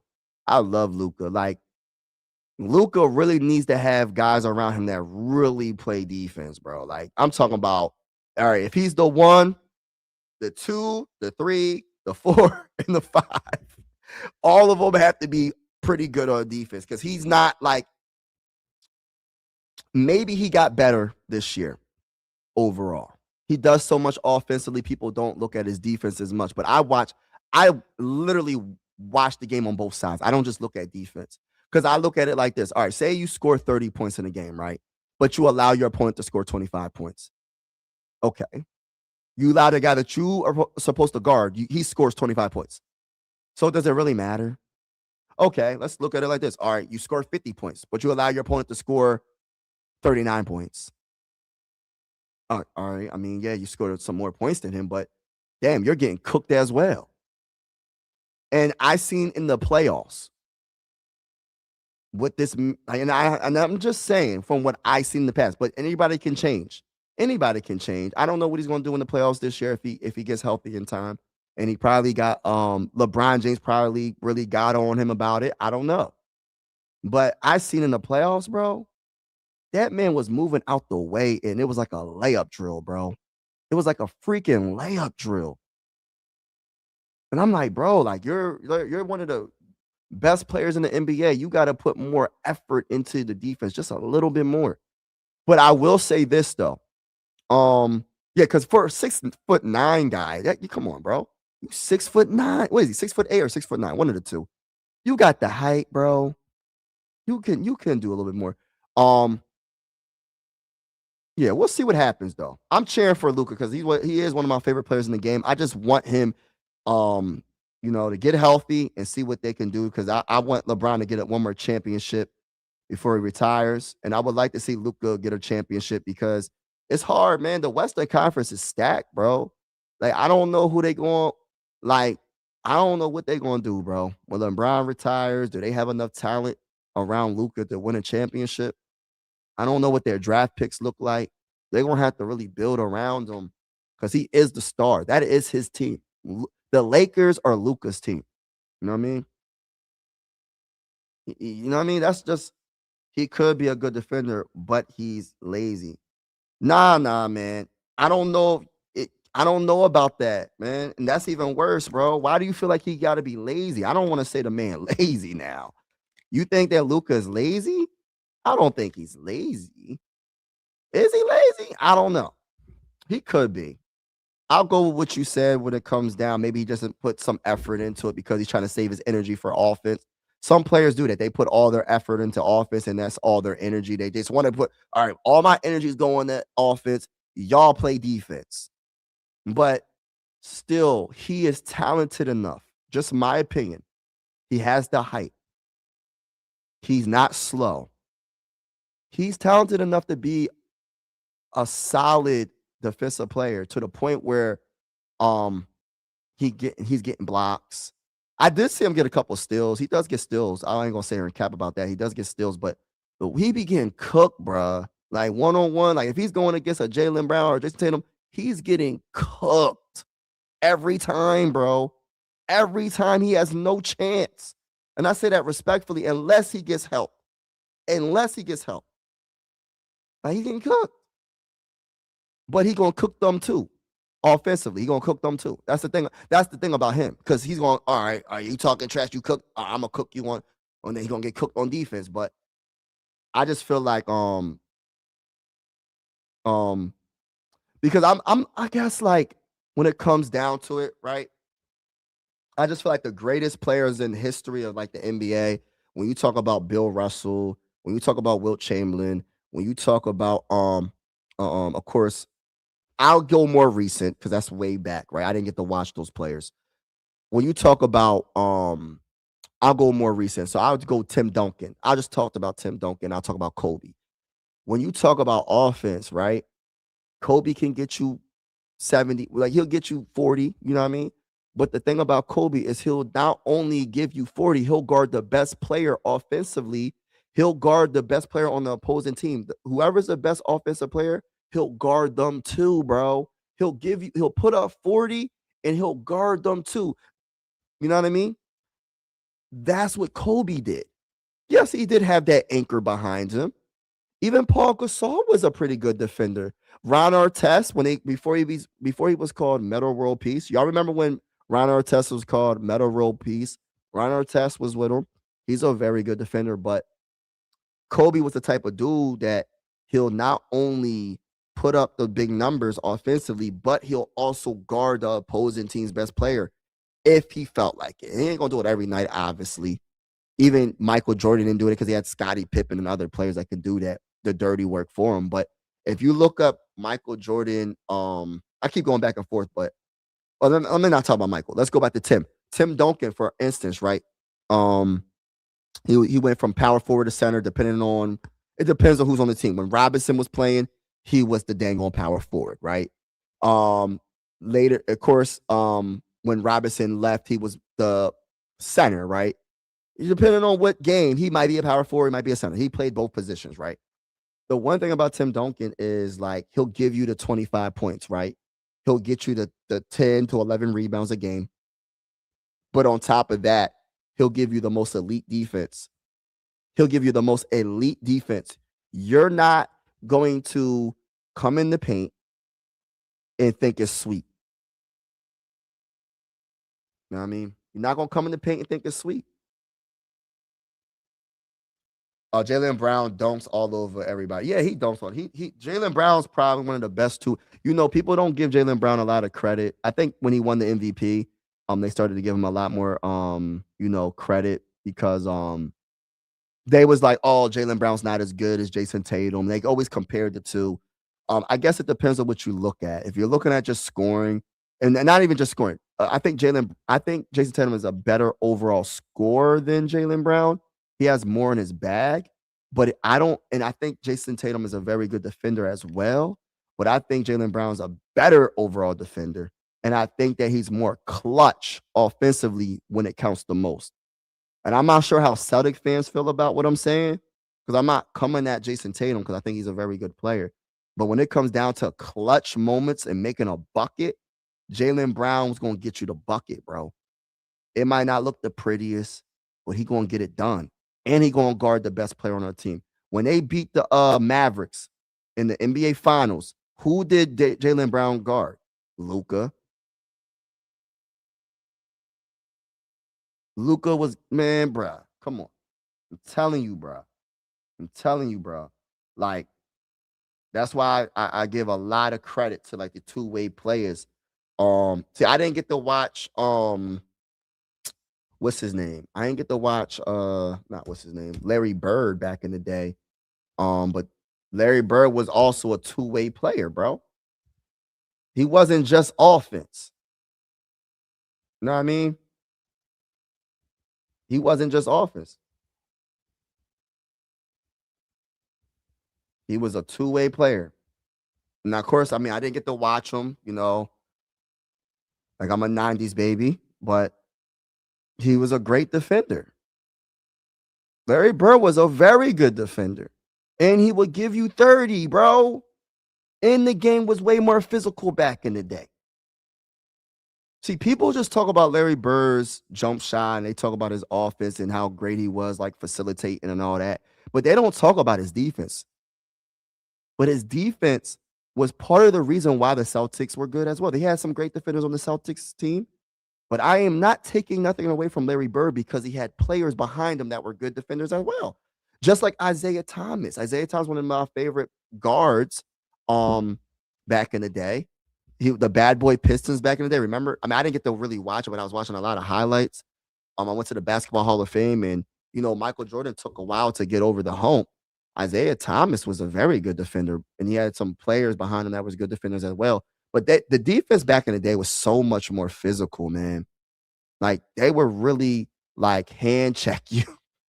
Like, I was watching some of the highlights of, like, Michael Jordan and the Pistons, and, like, what Michael Jordan had to go through, bro, like, I gotta give him credit, man. They was like they was doing wrestling moves to that man. They was like clotheslining him. Like, Michael Jordan got his tongue out trying to drive to the hole, and they like spear him in the air, bro. Like, it's crazy what they were doing to Michael Jordan. I don't know how Michael Jordan got through that, bro. That's determination, bro. I don't know how that man got through that. That man went through it. For the Lakers fans, the minimum is Western Conference. Now, Laker fans want a championship, bro. But the thing about Laker fans, I don't want to come at Laker fans and say that you're spoiled, but they are spoiled, bro. Like how you go from Kobe and Shaq to LeBron and Luka, bro. Like, get the freak out of here, bro.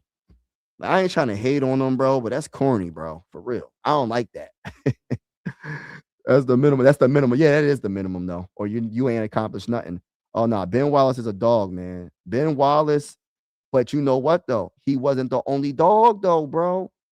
Do you remember Richard Hamilton? Richard Hamilton was a I don't want to say great. He was a good defender. Tayshaun Prince was a great defender, in my opinion. But Rasheed Wallace? Yeah, Rasheed Wallace, man, was different, bro. Yeah, I didn't know. I thought you was talking about Ben Wallace. I was about to say, bro, you got to look up Ben Wallace and look up his statistics, bro. He wasn't a scorer, but he was a very, very, very, very, very good defender. He was one of my favorite players growing up.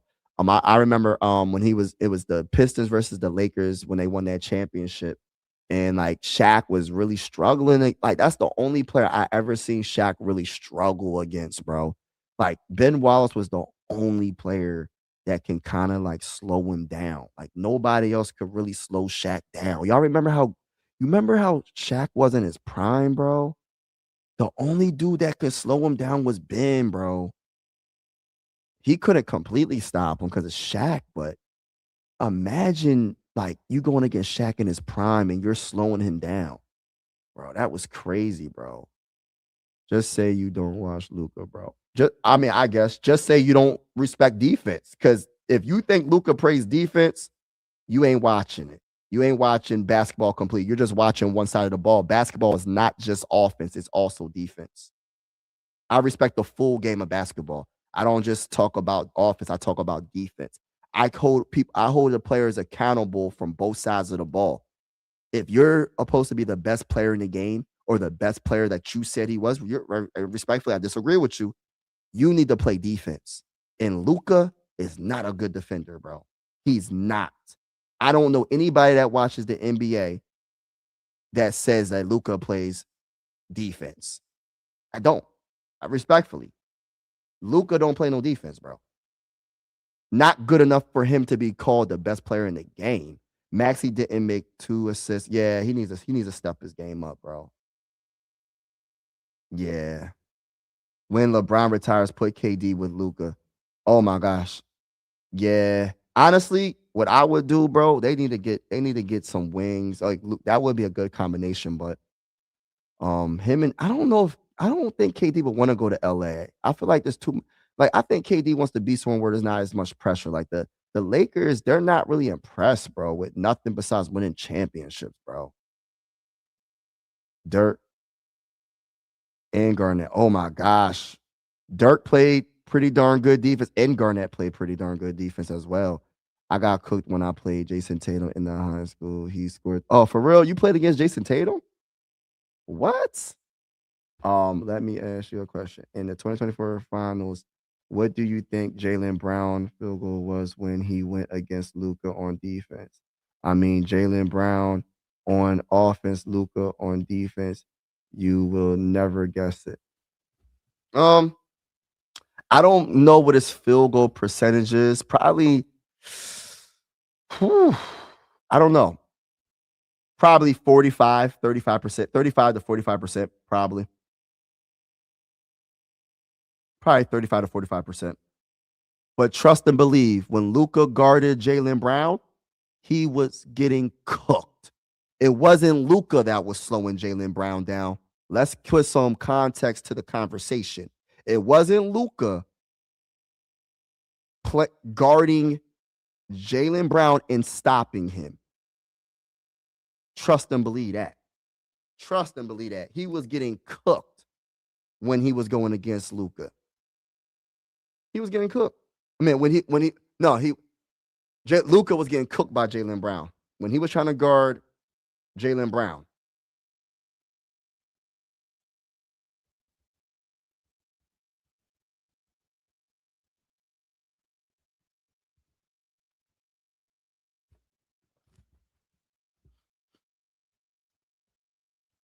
Like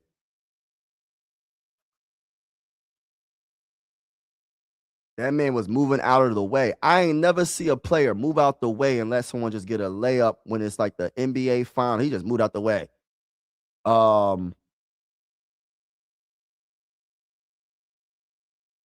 but the impact that Jalen Brown did was just so impactful when they needed to get a clutch bucket. It was always him. It was always him.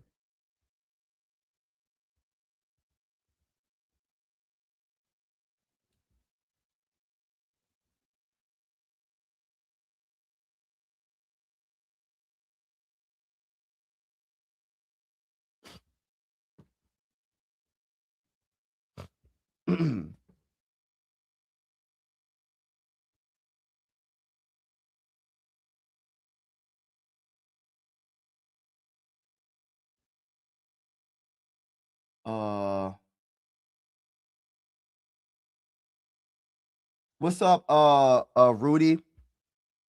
If Luka isn't a good defender, then Jokic might be the worst of all time on D.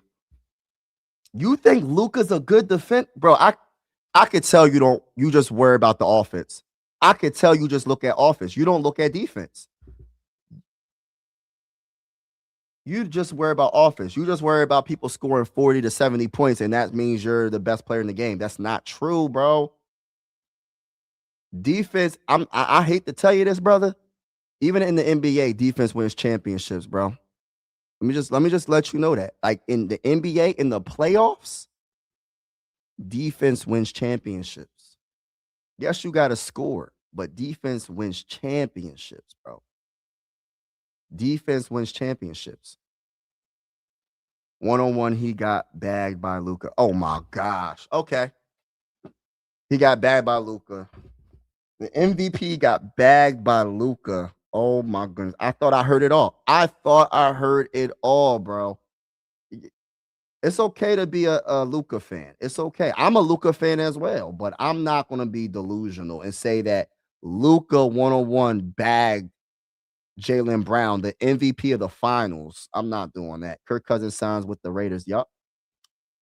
Remember Patrick? Oh my, yeah, Patrick. Mm-hmm.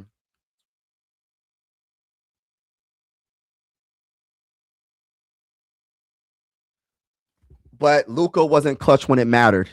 Luka was turning the ball over in key moments, and his defense wasn't elite in key moments like Jaylen Brown. Even if Jaylen Brown's percentage was low, he made the clutch buckets when needed, and he was guarding Luka and slowing him down and making him turn the ball over in key moments of the game. Oh, everything is good, bro. I'm just vibing right now. On 2K, Luka sucks, no cap. Nah, he can't suck. He cannot suck, bro. I'll send you highlights on. I don't need, bro. I watched the finals, bro. I seen what Luka was doing defensively. Yeah, he probably had a couple of steals here and there, but I seen him move out the way for a layup drill. I was watching it, bro. Highlights only tell you so much, bro. You can't just go by highlights. I watched every game of the finals in 2024. I watched it, bro. I watched it. You don't even have to show me none. You don't even got to show me the highlights. How is that anybody's problem? How do you feel? How do you think I feel? I'm a Sixer fan. My whole team is always hurt, bro. How you listen? It's about who's healthy at the right time. And Luka was still having a great playoff season. He was still putting up great numbers. He just went against a better overall team. He just went against a better overall team, and he had multiple players that not just could put up points, but also can play defense.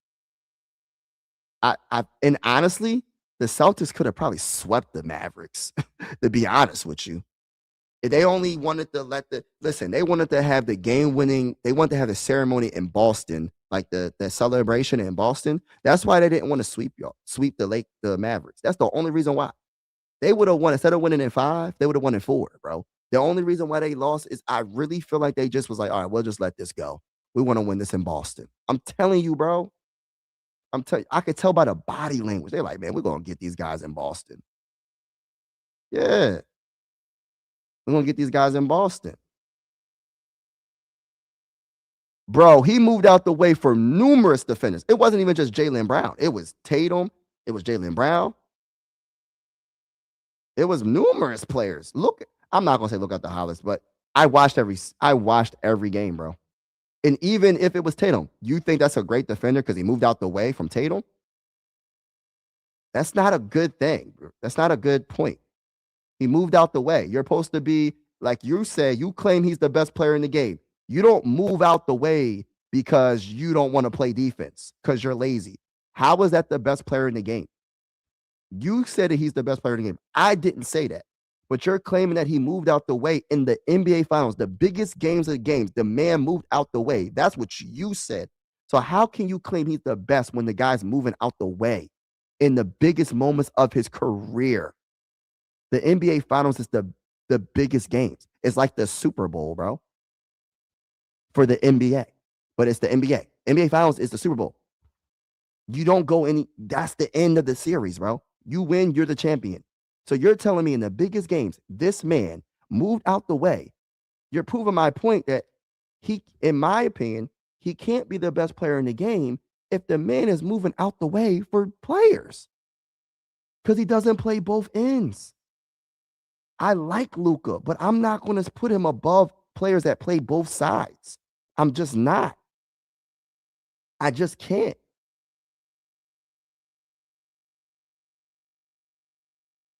He doesn't make enough of an impact defensively, in my opinion. So that's why I said he has to have more players around him that love playing defense. And the unfortunate truth, I like LeBron. He ain't the same anymore. He might not be the right player to be next to him because his defense isn't like it was. His offense is pretty good. He's still doing his thing offensively. He's still, if LeBron wanted to play point, he could play point. He's still one of the most intelligent NBA players. He's still one of the most talented. He's one of the most intelligent NBA players in NBA history. But I'm not going to say Luka is the best player in the NBA when the man, like you just said, I ain't say it. You said he was lazy on defense, and you just told me that he moved out the way from Jason Tatum in the NBA Finals. And your point was that he moved away from Jason Tatum. It's still, he moved out the way for Jason Tatum, not Jaylen Brown. But he still moved out the way in the biggest games of games. You think Kobe Bryant would do that? Do you think any of the great players will move out the way just because there's a guy that's good in front of them? No. No. No.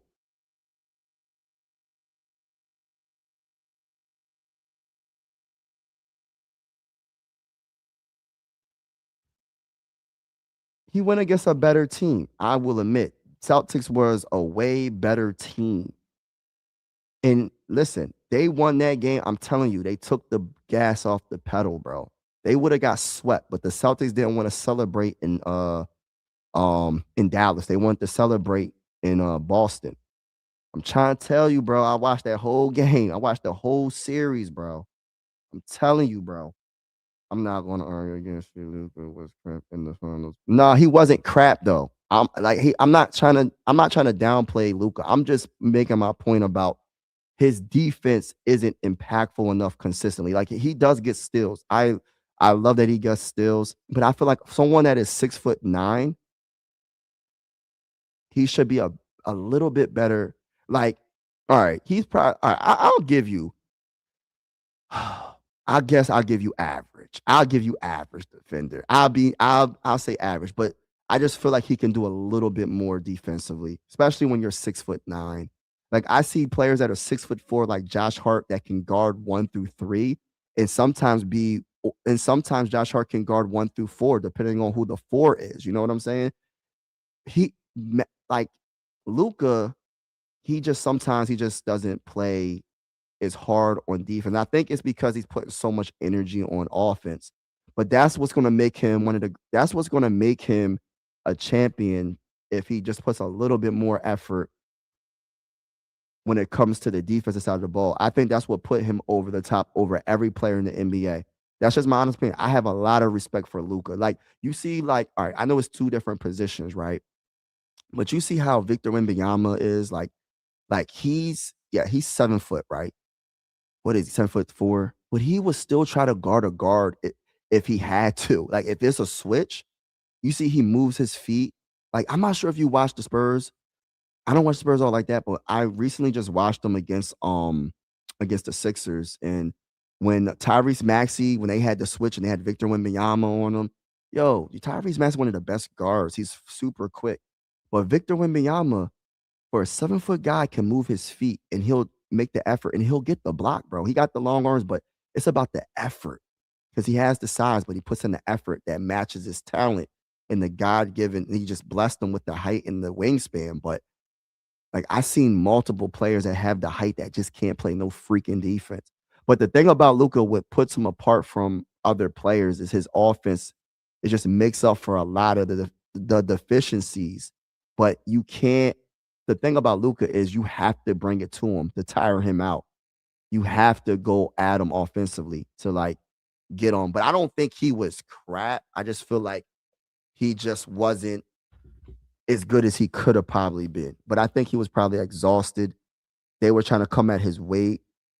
They try to come at his weight. I think they still probably try to come out his way. Oh, well, Luka's gonna have to lose 30, 40 pounds. I'm like, bro, why are y'all talking about this grown man's weight? He a professional athlete. I get it, but at the same time, bro, they was like, oh, he overweight and he's tired. That's why I'm like, all I gotta say is if I'm getting paid millions of dollars, bro, I'm calling up LeBron. I'm like, LeBron, I need to know your connections when it comes to your chefs. Does he have another chef that you got? Does he have a chef company? Because I want him to cook for me. My diet's going to change. My everything, my work. Hey, listen, LeBron, in the off season, do you mind if I work out with you? Boom, we're gonna get the best shape. And I think that's why I think Luka had. I think this could have been Luka's best season of his career. I think LeBron definitely motivated him to lose a little bit of weight. And I think he did. Honestly, he did get a little bit better defensively, but um I think he could be better. And I'm only saying that because I actually really like Luka. I want him to be one of them guys. Honestly, I wish he was a Sixer, but it is what it is. I can't even talk about that no more. But he's a future. He can possibly be the face of the NBA. Maybe I don't know. I don't know, man. But he's with the right team. He's with the Lakers, so he could be the face of the NBA. Definitely. It's just a shame that he what was it, a hamstring injury? That's a shame. Luca having a hamstring injury, that's really sad, man, because dang, the Lakers had an honest chance of possibly, maybe even doing something. But without Luca, they're getting cooked. Lakers have no chance without Luca. They have no chance. But I will say this though. If Luca was on the Thunder and you take SGA and you take him off the Thunder and put him on the Lakers, I feel like Luka's defense would be so much better, but he still has to bring it defensively because the one thing about that coach on the Thunder, you ain't going to be able to get the minutes you think you're going to get if you ain't playing defense. He's one of those old school coaches, bro. He does not play. He does not care because he got multiple players that can get you 20 points, 30 points. I think he'll be better on the Thunder because they're a better overall team. And I think SGA going to the Lakers, I think he'll be good as well. I don't know. They'll have a good chance because he is a two-way player. With LeBron James, especially because LeBron James is a little bit up there. He doesn't really play defense like he did in his prime. But I think that would be both teams if we was able to if it was 2K, was it 2K? Where are we at? What 2K are we on? 2K15 or whatever? 2K16, whatever we on. If we can just switch players and see how that will work out, that'd be very interesting. But Luka would be a freak amazing. I think he'll have alley oops the Holmgren, alley oop, having Jalen Williams right next to him. You know what I mean? That'd be crazy, bro. That would be super crazy. He'll be amazing with the Thunder. He has to, if he goes on a team like that, I think I could almost, I don't want to say guarantee he'll win a championship, but that's like a guaranteed championship if he gets there. I remember it was like a 30 or 40 point game, the finals game of the Mavs versus Celtics game 5. Yeah. The Lakers, Luka is average on defense. Yeah, I'll give him average. But I think he can be better. They don't have no defense. The Lakers don't got no defense. I think when they lost Anthony Davis, they traded him, but Anthony Davis was their best defender when he was healthy. He held down the paint. But the issue now is they need to get players. What's the Bulls' name? Let me look them up because I don't want to say Austin Reeves, right? Yeah, Austin Reeves. I like Austin Reeves offensively. Um, he alright. He alright. He alright on defense. He alright. I'll give him an average defender as well. When you have a bunch of average defenders on a team, you gotta have a couple elite defenders. You gotta have a couple elite wings, or you have to have that center. Like so, like for instance, right? I think the best thing for Luca is to go get you that center, bro, that can really hold down the paint. Who's the Lakers center again? What's his name? What's the Bulls name? What's his name? I forgot the Bulls name. What's his name? Crap. DeAndre Ayton. Yeah, all right, he's pretty good on defense. Oh yeah, DeAndre Ayton's pretty good on defense. Um, LeBron and the Lakers are beating the Golden State Warriors right now. Um, I'm not sure why Austin Reeves is not playing. Is he hurt? Um, but they need to have a few defensive players, man. They need to get um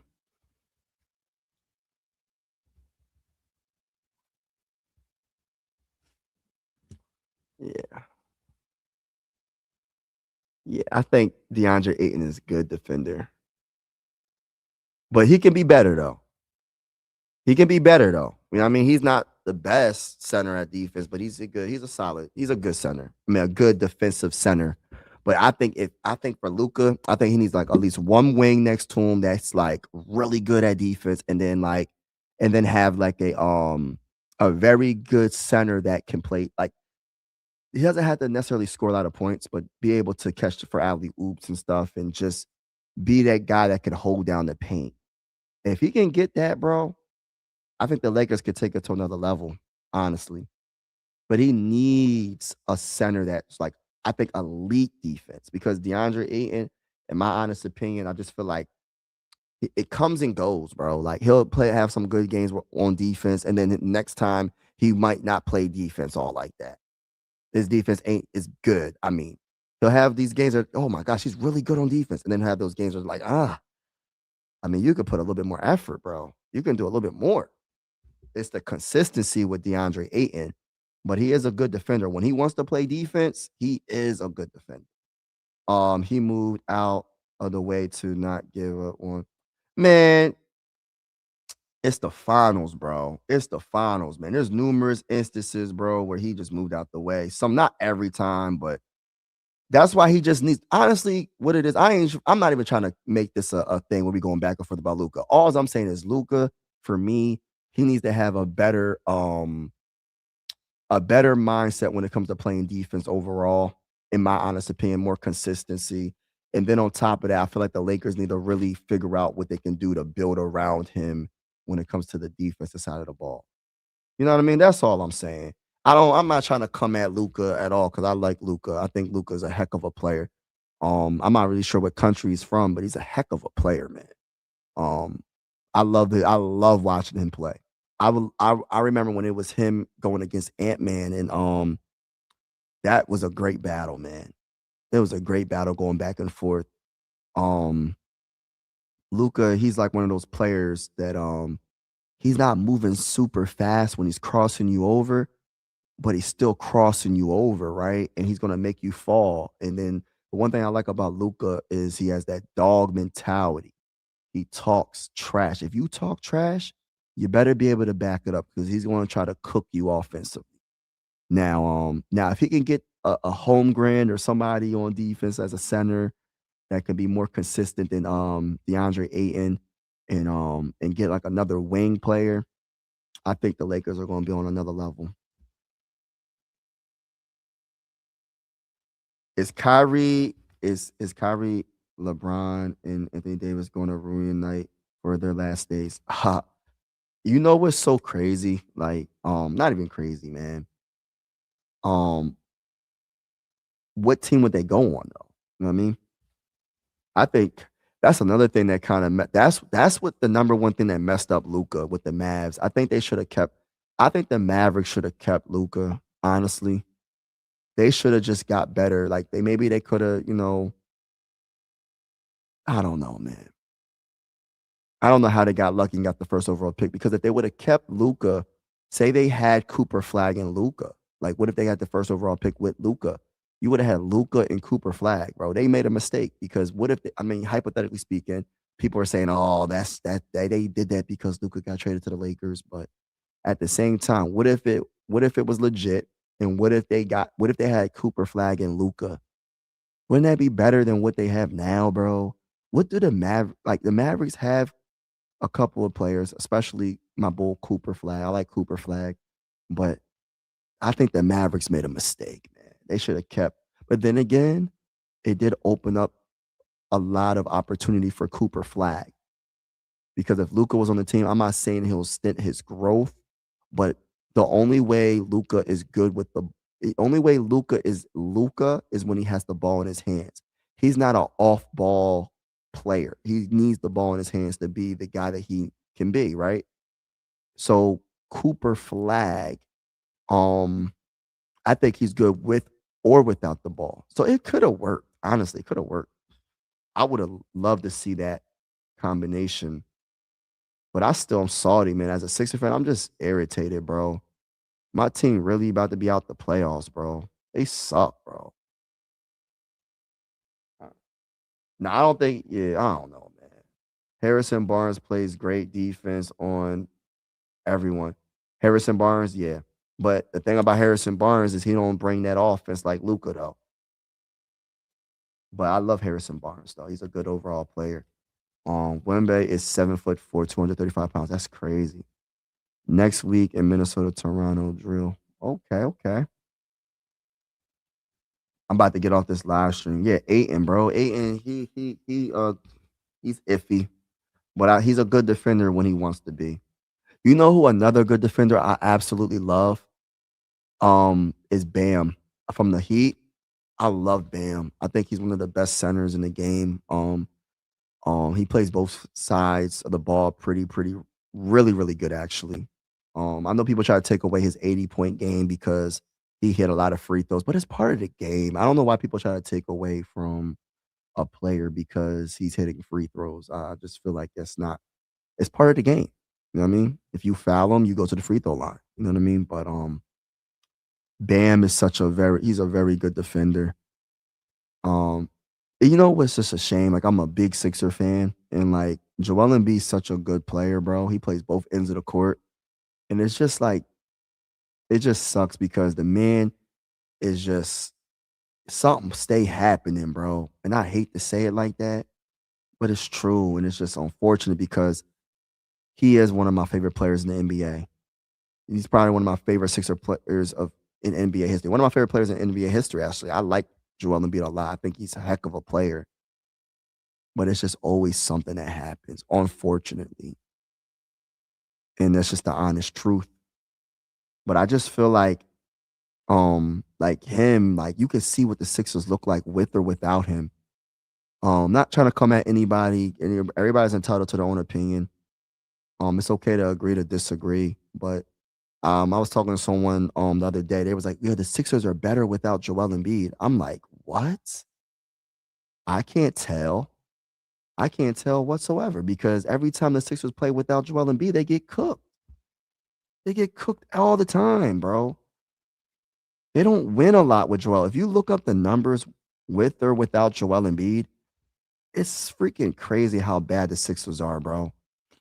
It's crazy. Out of control.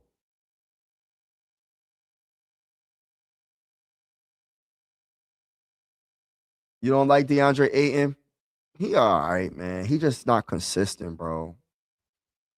That's what like players that are like really good on offense but don't play like good or elite defense. They need players around them like for like that play that type of defense, that have that mindset, because that's part of the game. Especially like back in the day, like everybody had their own role. Like you had players that just got rebounds. You had players that were really good at facilitating. That's the point guard usually. Now it's a lot of hybrid players where there's just like, all right, I got a 6'9" guy that can facilitate, rebound, score.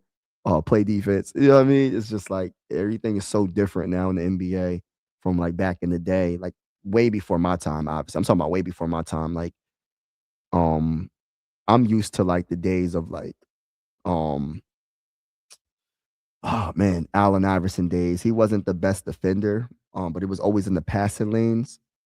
Like one-on-one defender, he'll do that. He'll give you the effort, but he was never like a good defender. Like he'll get the steals in the passing lanes, which is good. That's part of playing defense. I ain't hating on that. But AI with the thing that he would do, he might not been the biggest player, but he will always bring his A game and try to put the team on his back to win. But I'm about to get off, man. God bless everybody, man. I'm gonna read a couple more comments and I'm gonna get off. Shout out to everybody that's in the building, man. Appreciate y'all, man. Austin Reeves, Josh Giddey. Oh my gosh, I love Josh Giddey, bro. I like Austin Reeves too. I think Josh Giddey is a heck of a player, bro. Oh my gosh, I love Josh Giddey, bro. I love Josh Giddey as a basketball player. Josh Giddey is such an underrated player, bro. I love being a Cavs fan. Donovan Mitchell, James Harden, oh my gosh, Evan Mobley. I love Evan Mobley. I'm not a Jared Allen. I'm not a Jared Allen guy. I'm not a Jared Allen guy. I like Donovan Mitchell. I like James. James don't really play that. He don't really play no defense, but it is what it is. You got Mobley and Jared Allen behind him, so he can afford not to play like elite defense. You know what I mean? Or really good defense. Like when you have shot blockers like a Jared Allen and you got Mobley at your power forward position, and sometimes even Evan Mobley can be your center when y'all play smaller or whatever. That's a good that's a good thing to have, man. I like James Harden. Uh Peyton Watson, Lou Dirt. Oh my gosh, good defense. Oh my gosh, our free agents. Yeah, I like Lou Dirt too. I loved Lou Dirt. Yeah, I like him a lot. Um, no, you said Nico Harrison is man ain't never winning. Yeah, bro, they messed up, bro. They should have kept Luca, bro. They stupid, bro. Like stupidest move I ever seen him out. Like at first I was thinking like it was more even because Anthony Davis is a good player when he's healthy, but Anthony Davis is never healthy. You know what I mean? He's not healthy consistently. And when you think about it, imagine Cooper Flag with Luca. That would have been a good little combination right there. That's the issue. Like they probably could have just waited, but I don't know the full story. Like nobody knows what really happened. Was it Luca saying that he wanted to be traded? Like what is the real story behind them trading one of the best players in the NBA? If you go down a list of the best players in the NBA, Luca has to be in every. I don't want to say has to be, but he should be at least in your top three. Even with not, I don't know, is he top three?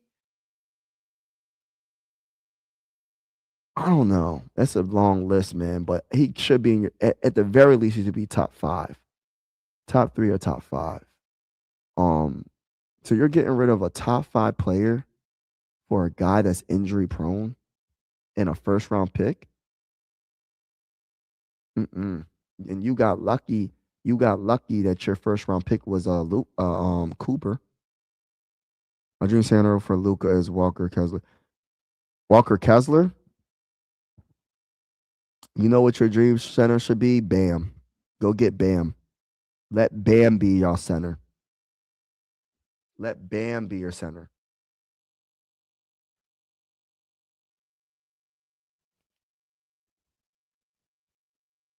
Yeah, you should let Bam be your center. Uh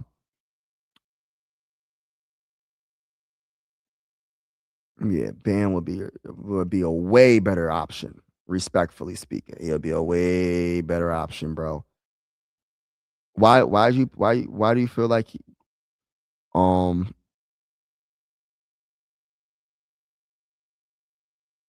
how old is he? Oh, 7'2". How many blocks is he averaging? Oh, he's averaging 2.4 blocks a game. Damn.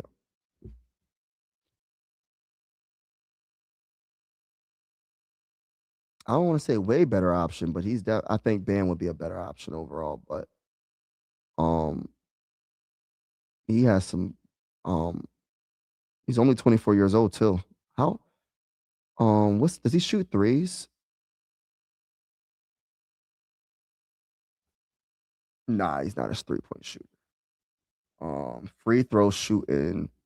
He definitely improved this year. He went from a 51% free throw shooter to a 70% free throw shooter. So he's getting better at the free throws.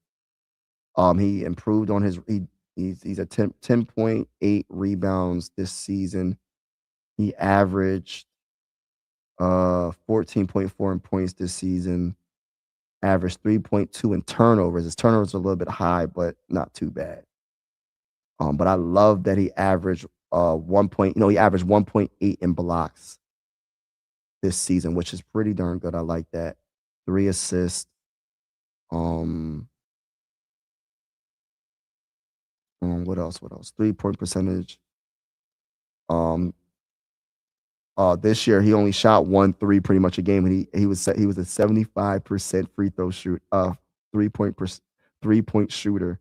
He only shot 1 3 a game. So if you make one, your percentage will probably drastically go down. If you make one, it will go up.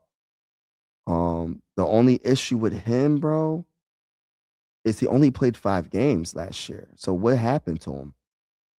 He must have got hurt. Let me see what his injury is. Is it a serious injury?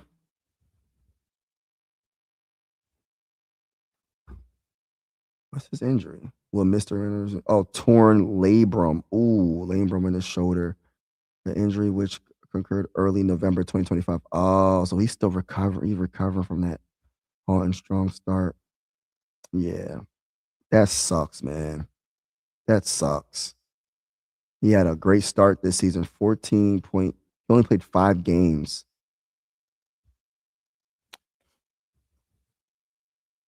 Another player that's on that team is Lauri Markkanen. He's a pretty good player too. He's a good rebounder. Looking up Bam real quick.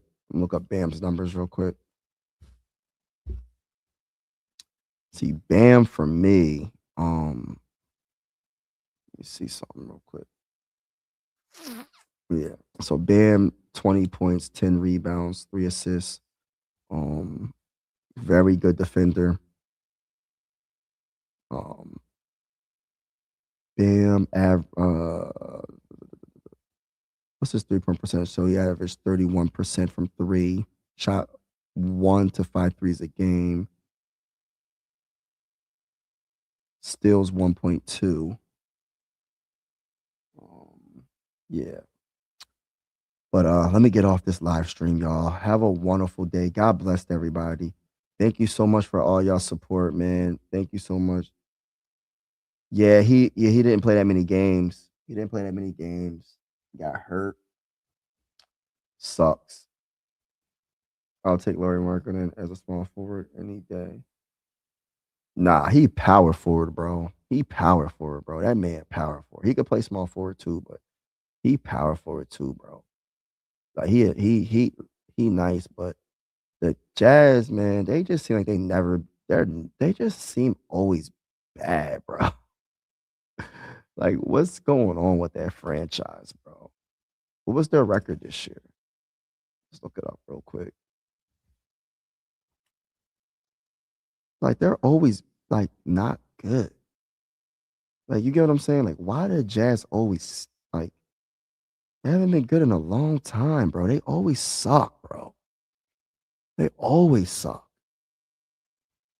But anyway, let me get off this live stream. Y'all gonna have me on here until 1:00 in the morning. All right, y'all. Be easy, bro. Be easy, y'all. God bless to y'all. Have a wonderful day. And peace out. I'm out.